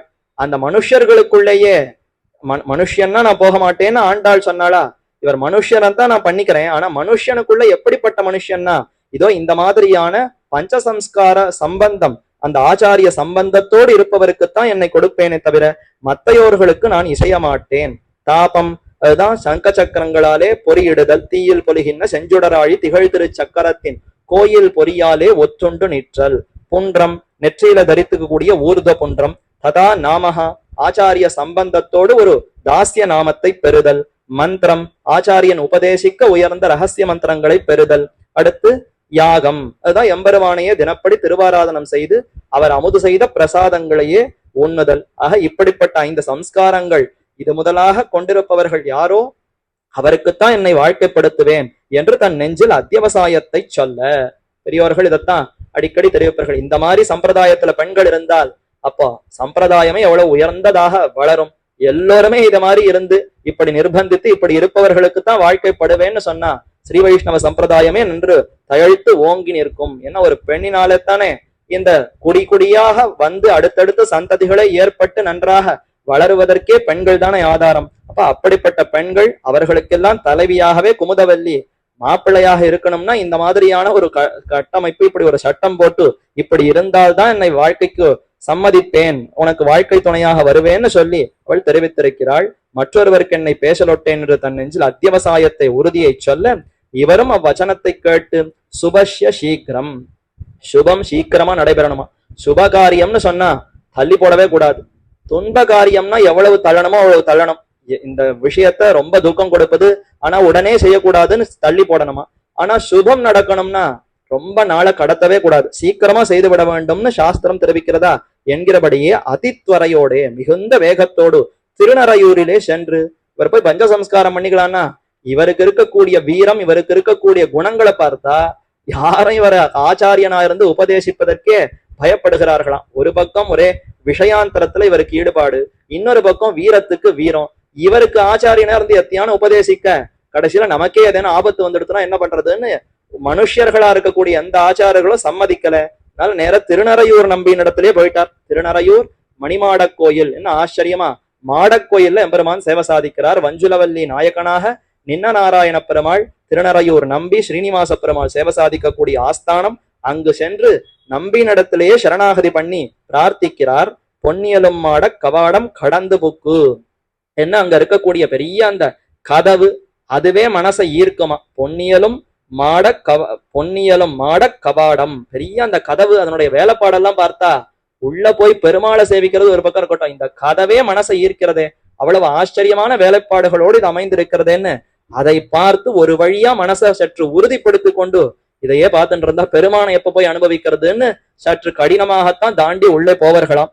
அத மாதிரி பொன்னியலும் மாட கவாடம் கடந்து புக்கு என்கிறபடியே நம்பி திருமுன்பே வந்து அக்னி தப்தேன சக்கரேன பாகுமூலே துலாஞ்சிதாக என்றும் தீயில் பொலிகின்ற செஞ்சொடராழி திகழ் திரு சக்கரத்தின் கோயில் பொறியாலே ஒத்துண்டு நின்னு என்னும்.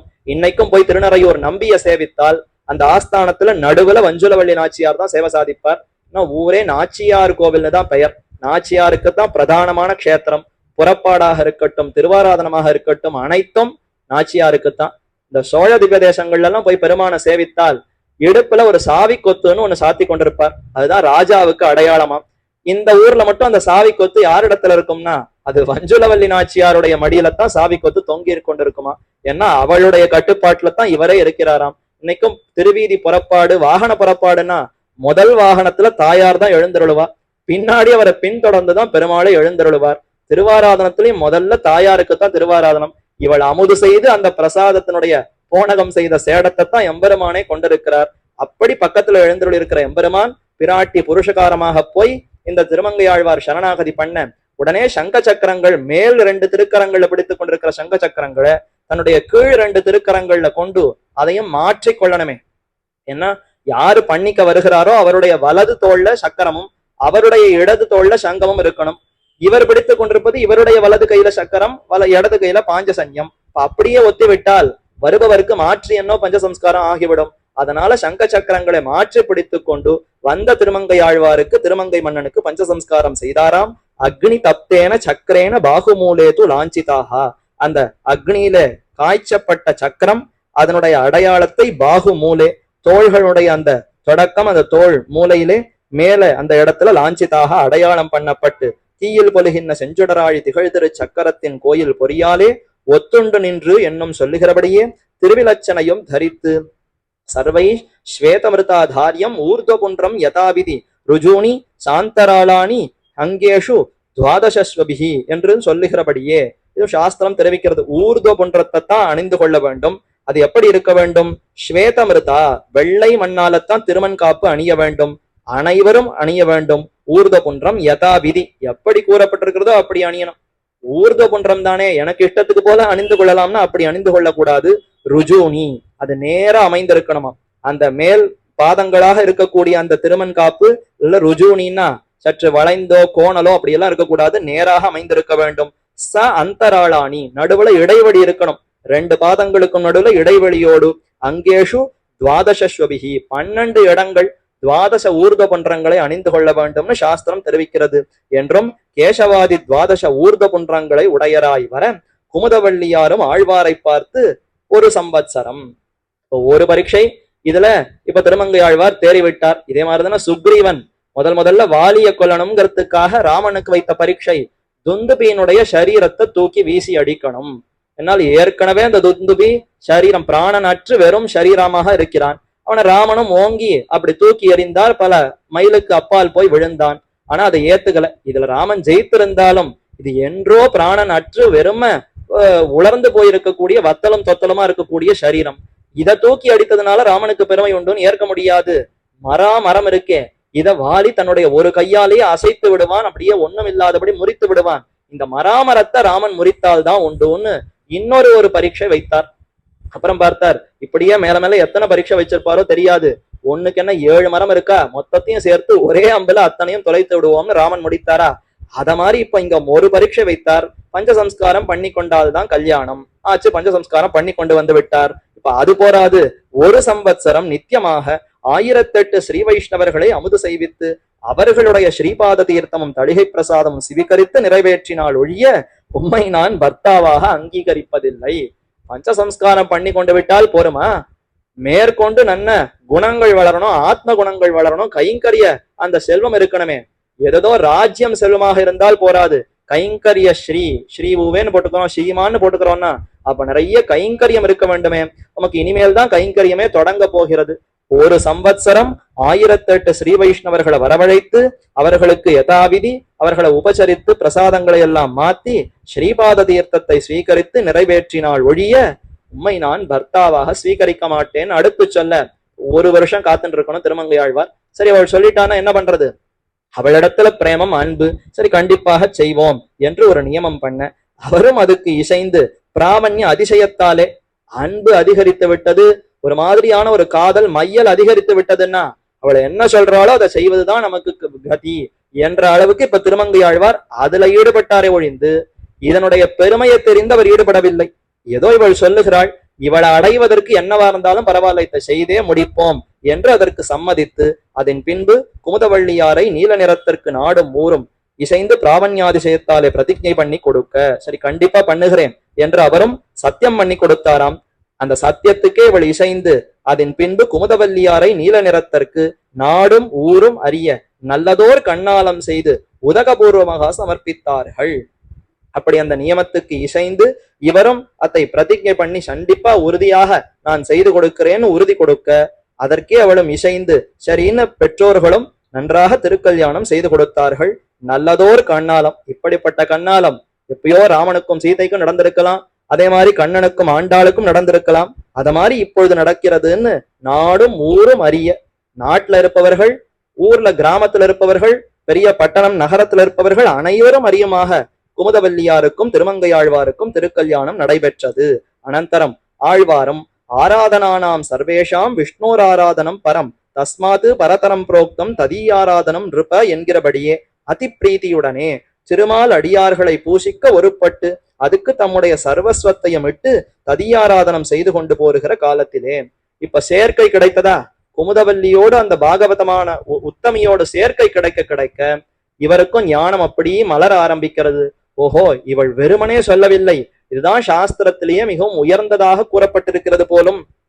ஆராதனானாம் சர்வேஷாம் விஷ்ணோர் ஆராதனம் பரம். எத்தனையோ ஆராதனம் இருக்கட்டும், கர்மயோகம், அதுல எத்தனையோ யாகங்கள், என்னென்னமோ சந்தியாவந்தனம் முதலான எத்தனையோ செயல்கள் கர்மங்கள், இதிலெல்லாம் ஆராதனம் எத்தனையோ தேவதைகளை குறித்து இருந்தாலும் இதெல்லாம் உண்மையான சிறந்த ஆராதனம் இல்லையா. ஆராதனானாம் சர்வேஷாம் விஷ்ணோர் ஆராதனம் பரம். விஷ்ணுவான எம்பெருமானை குறித்து செய்யப்படக்கூடிய திருவாராதனம் தான் மிகவும் உயர்ந்தது. தஸ்மாத்து பரதரம், அது பரம், இதை காட்டிலும் இன்னும் உயர்ந்தது உண்டானா? பரதரம் என்றால் இதை காட்டிலும் மேம்பட்டது. ததீயாராதனம் இருப்ப, ததீயன் என்றால் பாகவதன் எம்பெருமானுக்கே அடிமைப்பட்டவன். அப்ப எம்பெருமானுக்கு அடியார்களாக இருப்பவர்களை உபசரித்து அவர்களுக்கு வேண்டிய உபசாரங்களை சமர்ப்பித்தால் அதுதான் இன்னும் உயர்ந்தது, அதுதான் எம்பெருமானுக்கே மிகவும் பிடிக்கும். திருமால் அடியார்களை பூசிக்க நோத்தார்களே, என்ன ஆச்சரியமா! அதாவது திருவாய்மொழியில நம்மாழ்வாரும் தெரிவித்தார், இந்த பாசுரங்களை எல்லாம் சொல்பவர்கள் சிறந்த நோன்பு நோற்று பெற வேண்டிய ஒரு பெரிய பலனை இவர்கள் பெறுவார்கள். அப்படி என்னன்னா, திருமாலடியார்களை பூசிக்க நோத்தார்களே, திருமானுடைய அடியவர்களை பூசிப்பதற்கே நோன்பு செய்தவர்கள் போல அது விருப்பத்தோடு இவர்கள் செய்வார்கள்னு அந்த பாசுரத்துக்கு பலனை சொன்னார். அப்படி அதுக்கு தம்முடைய சர்வஸ்வத்தையும் இட்டு தம் சொத்து ராஜ்யம் என்னென்ன செல்வம் உண்டோ அனைத்தையும் இப்படி அடியார்களை பூசிப்பதற்குன்னே இருக்க வேண்டும் என்ன செலவழித்தாராம். ததியாராதனம் செய்து கொண்டு போருகிற காலத்திலே பரகாலன் பகுதி திரவியத்தை எல்லாம் வியம் பண்ணி பிரதிதினம் ததியாராதனம் பண்ணுகிறான் என்று சிலர் போய் சோழராஜாவுக்கு சொல்ல, ராஜ்யத்தில் இருக்கக்கூடிய செல்வம் ராஜ்யத்தை கவனிக்கிறதுக்கு செலவழிக்கணுமா, பாகவதர்களை ததியாராதனம் செய்வதற்கு செலவழிக்கணுமா? ராஜ்யத்துலன்னா எல்லாரும் தான் இருப்பா, பாகவதர்கள் மட்டும் ராஜ்யத்துல இருப்பா. அப்ப எல்லா விதமான மக்களையும் ரட்சிப்பதற்குத்தான் ராஜ்யம். அப்ப அந்த இருக்கக்கூடிய செல்வம் அப்படித்தானே செலவழிக்க வேண்டும்.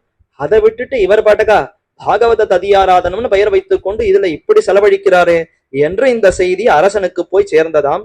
திருமாலடியார்களை பூசிக்க இவர் பரகாலன் பகுதி திரவியத்தை எல்லாம் தன்னுடைய திரவியத்தை எல்லாம் வியம் பண்ணி செலவழித்து பிரதிதினம் தினம் தினம் ததியாராதனம் பண்ணுகிறான் என்று சிலர் போய் சோழராஜாவுக்கு சொல்ல, அவனும் கேட்டு குபிதனாய் ரொம்ப கோபம் கொண்டான். பகுதிக்கு இவர் பக்கம் தரவு வர காட்ட, நான் தான் பேரரசன், இவன் சிற்றரசன் தானே, அப்ப எனக்கு இவன் கப்பம் வரி செலுத்த வேண்டும், அந்த திரவியத்தை போய் கேட்போம். இவர் ஆளுகிற அந்த பகுதிக்கு இவர் பக்கம் தரவு வர காட்ட, அதற்குன்னு இவர் கட்ட வேண்டிய அந்த வரி அதை கேட்போம்னு போய் கேட்க, இவரும் அந்த தரவு வர காட்டன்னா ஒரு ஓலையில இந்த மாதிரி எழுதி அனுப்புகிறாராம். சேவகர்களை விட்டு இதோ பேரரசர் உம்மிடத்துல இருந்து வரி வசூலிக்க சொல்லுகிறார்னு ஒரு ஒரு ஓலைச்சுவடியை கொடுத்து அனுப்ப, இவரும் அந்த தரவுக்கு வந்த ராஜ மனுஷருக்கு அதை எடுத்து கொண்டு வந்த சேவகர்களுக்கு பதில் சொல்றார். தத்யாமேவ நிஷாமுகே தினமுகே மத்தியான சாயான்னயோகோ பஷாதாவிரஜ கம்யதாம் அவசரோ நைவாஸ்தி. சமயமே இல்ல, இப்ப முடியாது, காலை வா, இப்ப முடியாது, சாயங்காலம் வா, இப்ப முடியாது, மத்தியானம் வா, இப்ப முடியாது, நாளைக்கு வா. இதே பதில் நாம எங்கேயானும் கடனை வாங்கிட்டு கடனை திருப்பி கொடுக்கணும்னா இந்த பதில் தானே சொல்றோம்.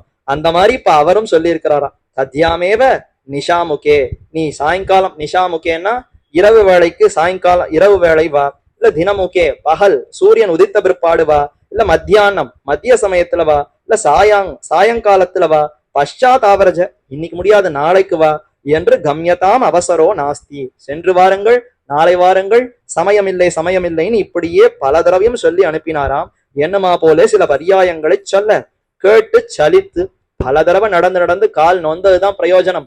ஒன்னும் தரவும் கொடுக்கல, ஒன்னும் இவர் வரியும் செலுத்தவில்லை என்ன சேவகர்கள் போய் பகுதி திரவியம் தர வேணும் என்று நிர்பந்தித்து கேட்க மறுபடியும் வந்தார்கள். இந்த தடவை போவதாகவே இல்லை, என்ன சொன்னாலும் கேட்கல, கொடுத்தால்தான் நகருவோம் என்று கேட்க, இவரும் குபிதராய் அவர்களை தள்ளிவிட அவர்களும் போய் இவ்விசேஷத்தை சோழராஜாவுக்கு அறிவிக்க.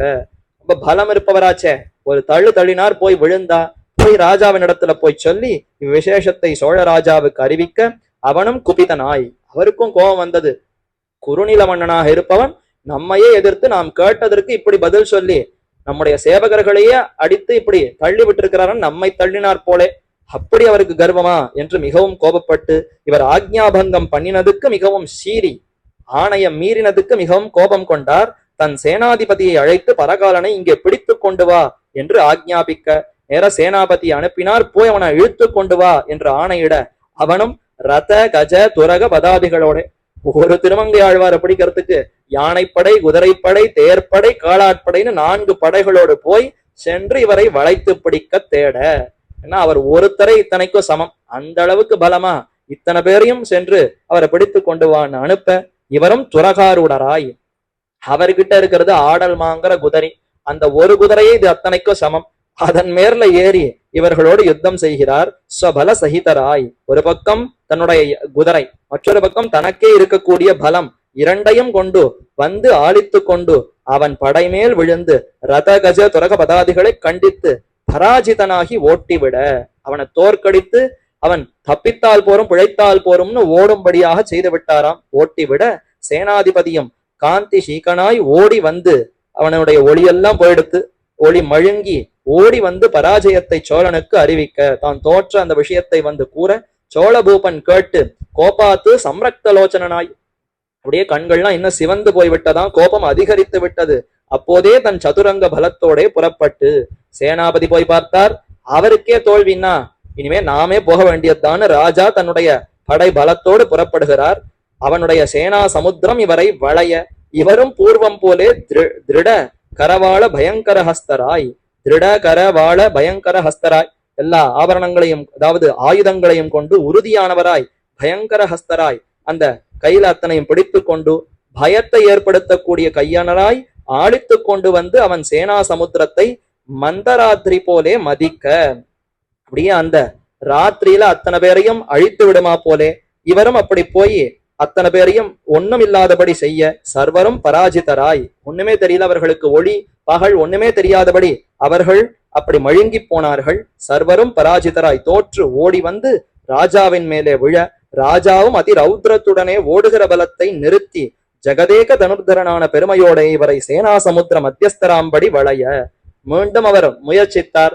எப்படியாவது என்னை பிடித்தே ஆக வேண்டும்னு ராஜா பெரிய பலத்தை திரட்டி கொண்டு தன்னுடைய அத்தனை பலத்தையும் ஒன்றாக ஆக்கி, தான் ஜெகதேக தனுர்தரனான பெருமையாம். ஜெகதேக தனுர்தரகான்னு சக்கரவர்த்தி திருமகன் ராமனுக்கு பெருமை. அவர்தான் இந்த ஜெகத்துல ஒரே தனுர்தரன், வில்லாளி யாருன்னா ராமனுக்கு தகுந்த வில்லாளி மற்றொருவன் இல்லையே.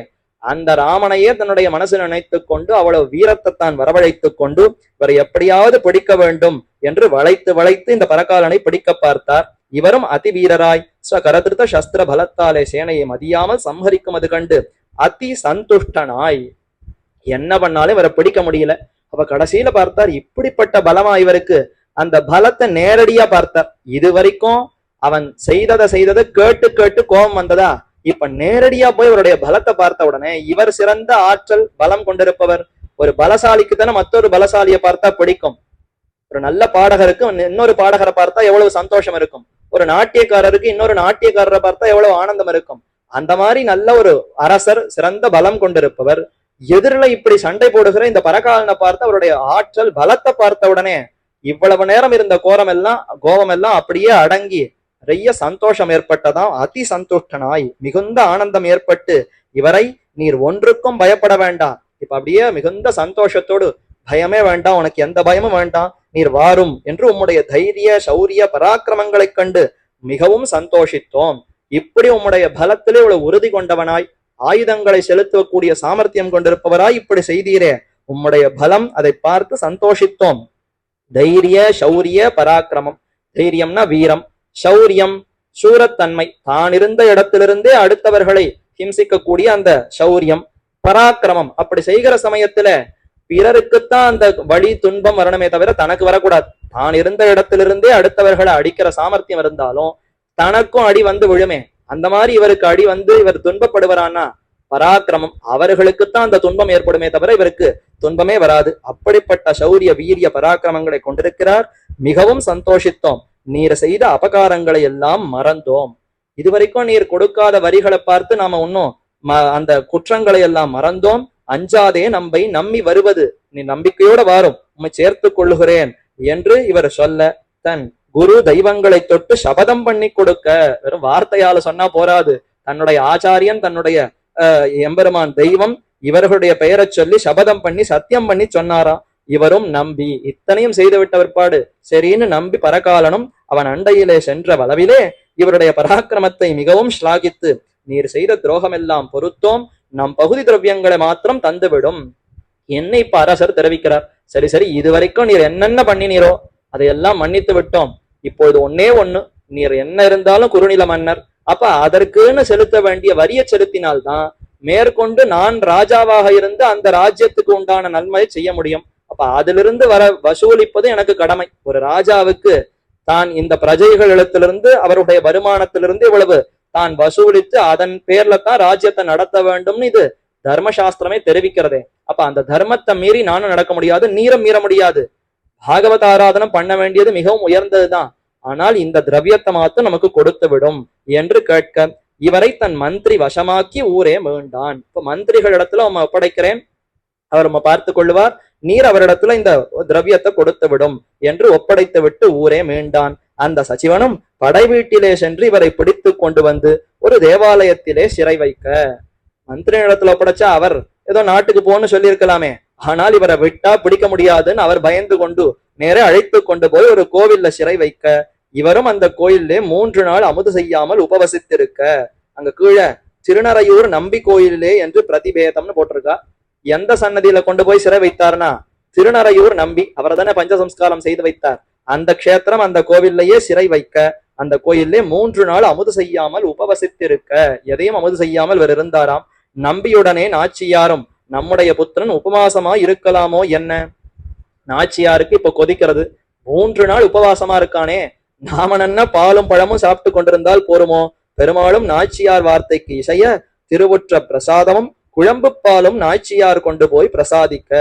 சரி சரி, உமக்கு என்ன விருப்பமோ கொடும், இது உம்ம கோயில், நீர் சொல்லுவதுதானே நடக்கணும், அப்போ உமக்கு எப்படி விருப்பமோ அப்படி செய்யலாம்னு சொல்ல, நாச்சியார் குழம்பு பாலும் பிரசாதம் கொண்டு போய் இல்ல அக்கார அடிசில் பால் எல்லாத்தையும் கொண்டு போய் கொடுத்தாராம். கொடுக்கு பிரசாதிக்க, இப்படி பல நாளும் ஆன பின்பு ஆழ்வாரும் முச்சித்து பெரிய பெருமாளையும் திருவேங்கடமுடையானையும் பேரருளாளையும் பிரபத்தி பண்ணி கொண்டு காவலுடன் கிடப்போம் என்று வியாக்குல அந்தக்கரணராய் நிற்க. என்ன செய்யறதுன்னு தெரியலையே, இப்படியே அமுது செய்து கொண்டு இப்படியே இருந்தால் மேற்கொண்டு பாகவத ததியாராதனம்ங்கிற கைங்கரியத்தையே பண்ண முடியலையே, சிறை இருந்து என்ன பிரயோஜனம்? அப்போ இதை எப்படி கடப்பது என்று சரணாகதி பண்ணுகிறாராம். பெரிய பெருமாள், திருவேங்கடமுடையான், பேருள்ளாளர் கோயில், திருமல பெருமாள் கோவில்னு 3 திவதேசத்தை எம்பெருமானையும் சேவித்து பிரபத்தி பண்ணி கொண்டு வியாகுல அந்தக்கரணராய் ஒரே மனசெல்லாம் துக்கம் அப்படி அவர் கிடந்தார். இப்படி ஆர்த்தராயிருக்கிற இவர் சொப்னத்திலே பேரருளாளர் எழுந்தருளி 3 கோயில் எம்பெருமான இடத்துல சரணாகதி பண்ணாலும் ஒருத்தர் சயனித்துக் கொண்டிருக்கிறார். போக மண்டபம், அடுத்து புஷ்ப மண்டபம், குளிரரு வேங்கடம், அங்க இருக்கக்கூடிய பொழில்கள் அதையெல்லாம் ரசித்து கொண்டு காடும் வானரமும் வேடுமுடை வேங்கடம்னு அவர்களுக்கெல்லாம் தன்னை கொடுத்து கொண்டு நீர்மையோடு சேவை சாதிக்கிறான் திருவேங்கடமுடையான். ஆனா அந்த 2 பேரும் இவருக்கு ஒன்னும் உதவி புரிந்ததா தெரியல. ஆனால் பேருளாள பெருமாள் தியாக மண்டபம், தான் அவதரித்ததிலிருந்து அனைத்தும் தியாகம்தான். பிரம்மாவினுடைய யாகத்துக்காக அதை நடத்தி கொடுக்க வேண்டும் என்பதற்காக முதல்ல பெரிய பெருமாளாய் அந்த இடத்துல யதோக்தகாரியாக சயனித்தான். ஒரே எல்லா இடமும் இருள் சூழ விளக்கொளி எம்பெருமானாக பிரகாசித்தான், தீப பிரகாசனாக. அடுத்து ஏதோ ஒரு கிருத்தியை பூதத்தை ஏவியிட அஷ்டபுஜ பெருமாளாக இருந்து அந்த பூதத்தை அடக்கினார். அடுத்து அசுரர்களை ஏவியிட வேளுக்கை ஆளரை நரசிம்மனாக இருந்து அவர்களை எல்லாம் அடக்கினான். இப்படி ஒரு பிரம்மா தன்னுடைய அடியவன் ஒரு யாகம் செய்கிறான் என்பதற்காக தான் யார் எவ்வளவு பெரியவன்கிறதையும் பாராமல் இவருக்காக பல திருமேனிகளை எடுத்துக்கொண்ட அந்த தடைகளை எல்லாம் போக்கி இறுதியாக யாக குண்டத்திலிருந்து தாமே வெளிப்படுத்தினார். சித்திர மாசம் ஹஸ்த நட்சத்திரத்திலே தேவபெருமாள் அவதரித்தார். அப்படி அவதரித்த சமயத்திலும் நெருப்புக்கு நடுவில் அவதரித்தாரே, ஏதோ ஒரு புஷ்பத்திலிருந்து பிறந்தார், பொய்கை சரசிலிருந்து பிறந்தார்னு இல்லாமல் யாக தீயிலிருந்து பிறந்து அந்த வடுக்களோட இன்றும் சேவை சாதிக்கிறார். அப்ப அங்கேயே தன்னை தியாகம் பண்ணி கொண்டாரா. தியாக மண்டபம், தியாகேசன், அதுக்கப்புறம் எத்தனையோ தியாகம். அதுல இப்ப தாமே வந்து இந்த எம்பெருமான், அதாவது இந்த திருமங்கையாழ்வார் திருமங்கை மன்னனுக்கு சரி சரி இவர் இன்னும் கஷ்டப்படக்கூடாது, இவருக்கு வேண்டிய திரவியங்கள் செல்வத்தை காட்டி கொடுப்போம் என்று அவர் இப்ப சொப்னத்துல சாதிக்கிறாராம். அப்ப போக மண்டபம், போகத்தை எல்லாம் அனுபவிப்பவர், அவர் ரொம்ப காரியம் செய்ய மாட்டார். புஷ்ப மண்டபம், அவரும் அங்க புஷ்பங்கள் அனுபவித்துக் கொண்டிருக்கிறார், அவரும் இறங்கி காரியம் செய்ய மாட்டார். ஆனால் பேரருளாள பெருமாள் தான் களத்துல இறங்கி எல்லாரோடும் சேர்ந்து என்னென்ன செய்யணுமோ, அடியவர்களை எப்படியெல்லாம் உபகரித்து அவர்களை மேல மேல ஏற்றணுமோ அது அத்தனையும் செய்வது இவர்தானா. அதனாலேயே தியாக மண்டபம்னு பெயரா. அப்படிப்பட்ட தியாகேசனான எம்பெருமான் இதோ திருமங்கையாழ்வாருக்கு சொப்னம் சாதித்து, உமக்கு பகுதிக்கு வேண்டிய திரவியம் தருகிறோம், உமக்கு என்ன செல்வம் தானே வேண்டும், நீர் நம்மூரே வாரும், காஞ்சிபுரத்தேர வாரும் என்று அருளி செய்ய இவரும் நிச்சிதார்த்தராய் இருக்க பொழுது விடிந்தவளவிலே கரதனம் தர வேணும் என்று வந்த அமாத்தியனுடனே காஞ்சிபுரத்தே ஆபத்தனமாக சில தனம் சேமித்து கிடக்கிறது. வேதாந்தாச்சாரியர் தேவப்பெருமாளையே பைதாமகம் தனம் வஸ்து பைதாமகம் தனம்னு தெரிவித்தார். யாரோ ஒருத்தர் வேதாந்தாச்சாரியர் இடத்துல நமக்கு சொத்து தருகிறேன், நீர் ஏன் இவ்வளவு கஷ்டப்பட வேண்டும்னு சொன்னாரா. உன் சொத்தை எதிர்பார்த்து கொண்டா நான் இருக்கிறேன், எங்கள் தாத்தா சேர்த்து வைத்த சொத்து மலைக்கு மேல நிதியாக இருக்கிறது, வஸ்து பைதாமகம் தனம் ஹஸ்துமே ஹஸ்தி சைலாகிரேன்னு தெரிவித்தார். அப்படிப்பட்ட தனம் அதைத்தான் இங்க திருமங்கையாழ்வாரும் தெரிவிக்கிறார். நமக்காக தனம் காஞ்சிபுரத்தே சேமித்து வைத்திருக்கிறோம், அந்த இடத்துல இருக்கு, அங்கு சென்றால் கண்டிப்பாக கிடைக்கும். ஆபத்தனம், ஆபத்து காலத்துக்கு உதவணும்னு சொல்லி ஒரு தனம் அந்த இடத்துல இருக்கிறது, சேமித்து கிடக்கிறது, அங்கே வந்தால் உங்கள் தனம் தருகிறோம் என்ன அவனும் ராஜாவுக்கு அறிவிக்க, அவன் அத்தையும் பார்ப்போம், ஜாகரூக்கராய் காவலிட்டு கொண்டு போங்கோல், ரொம்ப விழிப்போட போகணும், இவர் எப்படிப்பட்டவர்னே தெரியாது, பராக்கிரமசாலி, அதனால நம்பி போவோம், இருந்தாலும் சற்று விழிப்போடு செல்ல வேண்டும் என்று ஆணையிட சரின்னு மந்திரி பிரதானிகள் எல்லோருமாக சேர்ந்து இவரும் காவலுடனே காஞ்சி நகரியேற சென்று நிக்ஷேப தனம் சோதித்து காணாமையாலே சென்றார். தேடி பார்த்தார், வேகவதி ஆத்தங்கரையில மணல் தான் இருக்கு, எங்கேயும் திரவியத்தை காணுமே, ஏதோ சொப்னம் சாதித்தார், எங்கு தனம் இருக்கிறதுன்னு தெரியவில்லையேன்னு மிகவும் வருத்தப்பட்டு கிடக்க, முச்சித்து கிடக்க கருணாகரராய் அர்த்திதார்த்த பரிதான தீட்சிதரான வரதராஜரும் ஸ்ரீநிதிம் நிதிமபாரம் அர்த்தினாம் அர்த்திதார்த்த பரிதான தீட்சிதம் சர்வபூத சுகிருதம் தயாநிதிம் தேவராஜ மதிராஜ ஆශ්‍රயே. கைகள்ல எப்பொழுதும் கங்கணத்தோடையே சேவை சாதிக்கிறான் எம்பெருமான். எதுக்கு? தன் பெருமைக்காக கங்கணமானா. அர்த்திதார்த்த பரிதான தீட்சிதன், யாரெல்லாம் இது வேண்டும் அது வேண்டும்னு வந்து கேட்கிறார்களோ கேட்பவர்களுக்கெல்லாம் கேட்டதை கொடுப்பதற்கு கையில கங்கணம் கொட்டிட்டு இருக்கிறாராம். அப்படி அர்த்திதார்த்த பரிதான தீட்சிதனான எம்பெருமான் அவர் மீண்டும் சொப்னம் சாதித்து அஞ்சாதே கொள்ளும் என்று வேகவதி தீரத்திலே தனம் இருக்கிற இடத்தை அடையாளத்துடனே சொப்னமுக்கேன அருளி செய்ய, சரியா அடையாளமிட்டு இந்த இடத்துல கீழே நிதி இருக்கிறது, அதை எடுத்து கொடுத்தால் நீர் தப்பிவிடலாம் என்று அதை காட்ட, இவரும் அங்கே தனம் கண்டெடுத்து நிருபதனம் கொடுத்து, அப்ப அரசனுக்கு வேண்டிய தனத்தை கொடுத்து சேஷித்த தனத்தை ததியாராதனார்த்தமாக வைத்துக் கொள்ள, அங்கேயும் எவ்வளவு தனம் எவ்வளவு கப்பம் செலுத்த வேண்டுமோ அதை செலுத்தினார்.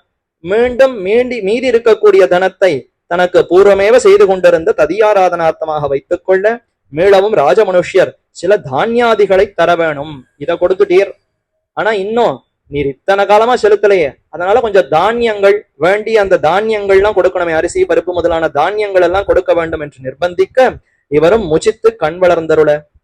ஏதோ தனம் கேட்டீர், செல்வம் கொடுத்தாச்சு, செல்வத்தை கொடுத்து வாங்கிக்க வேண்டியது தானே, அதை விட்டுட்டு தானியம் கொடுக்க வேண்டும்னு கேட்டால் என்ன செய்வது என்று மீண்டும் முச்சித்து கிடக்க முன்பு போலே வரதராஜரும் வேகவதி மணலை திரட்டி அளவும்.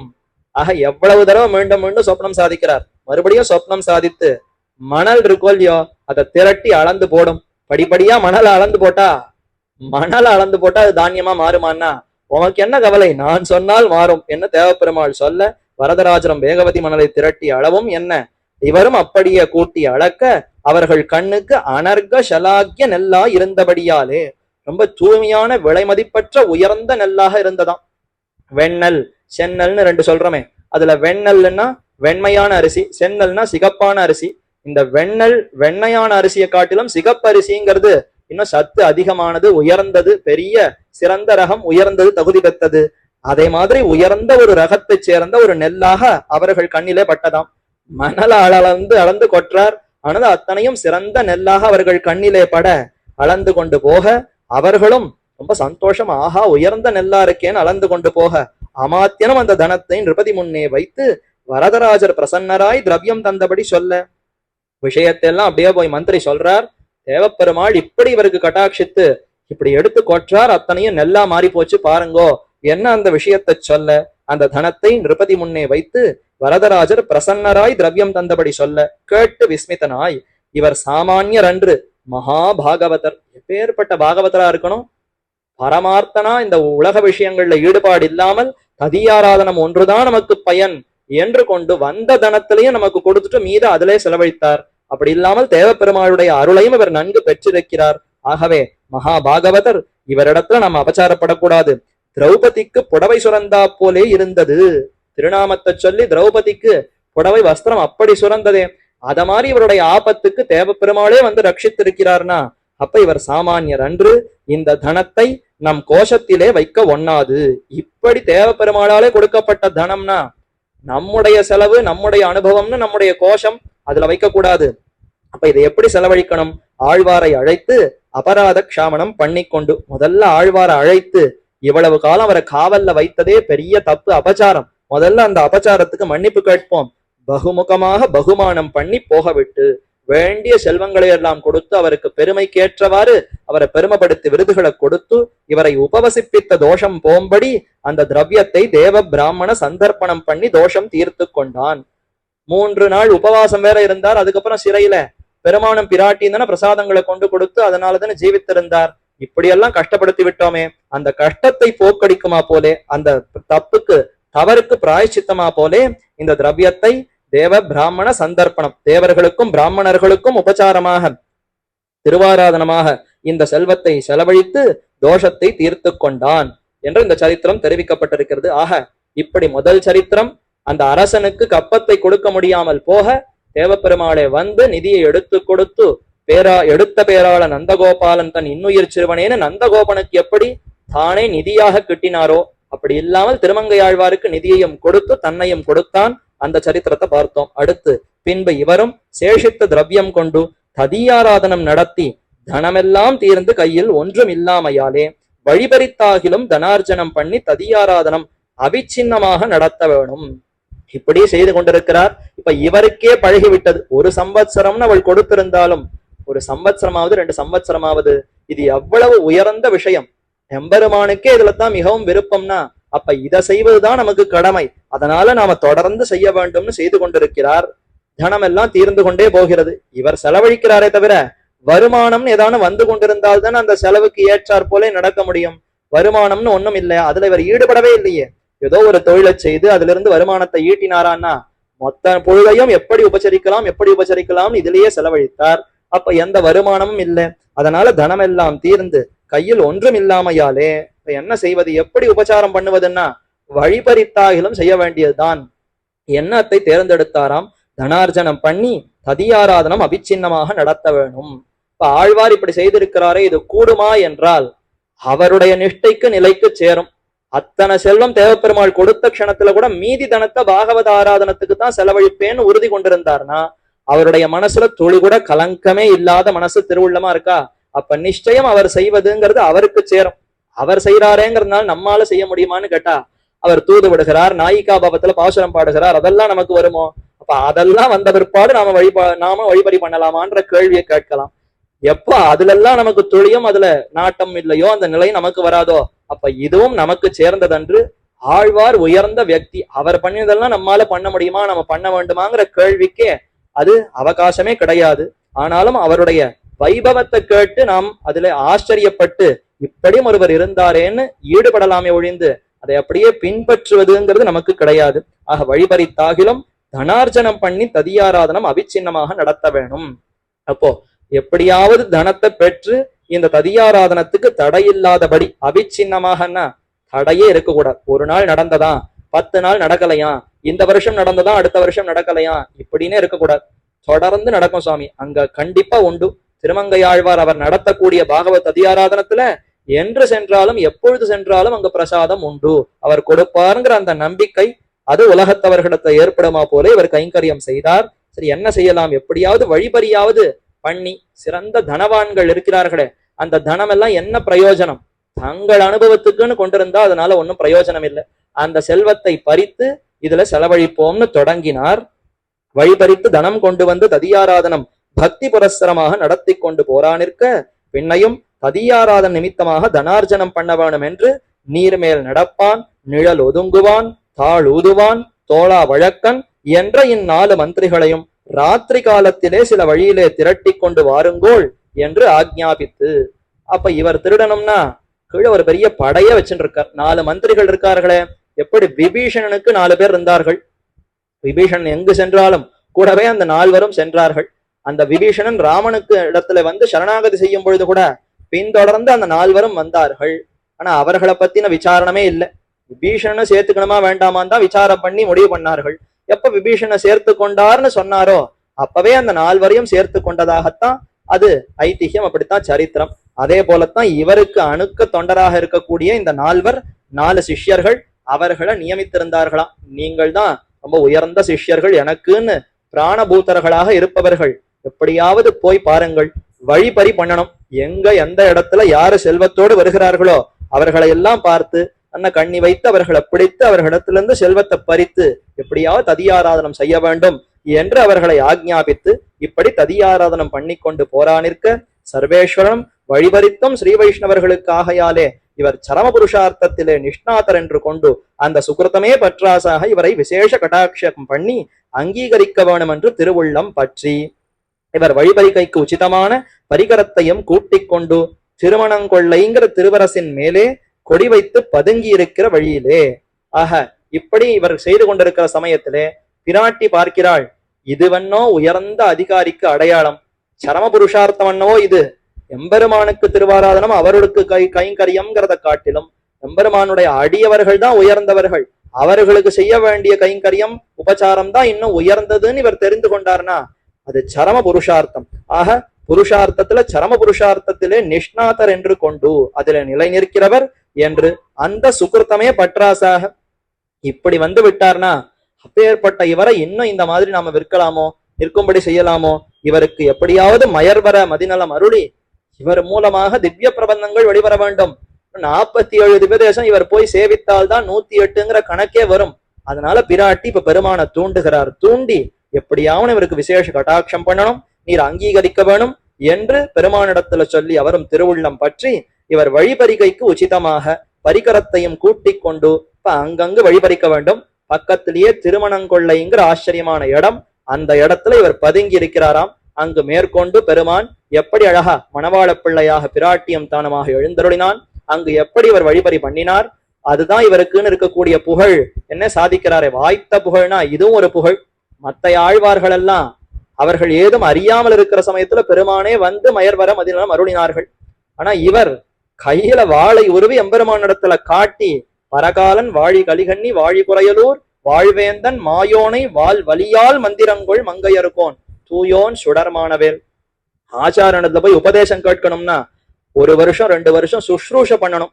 அதைத்தான் கண்ணன் கீதையில சொல்லும் பொழுது நன்கு அவனை சுத்தி சுத்தி வந்து ஒரு ஆச்சாரனிடத்துல அடிபணிந்து கேட்க வேண்டும் என்று தெரிவிக்கிறார்.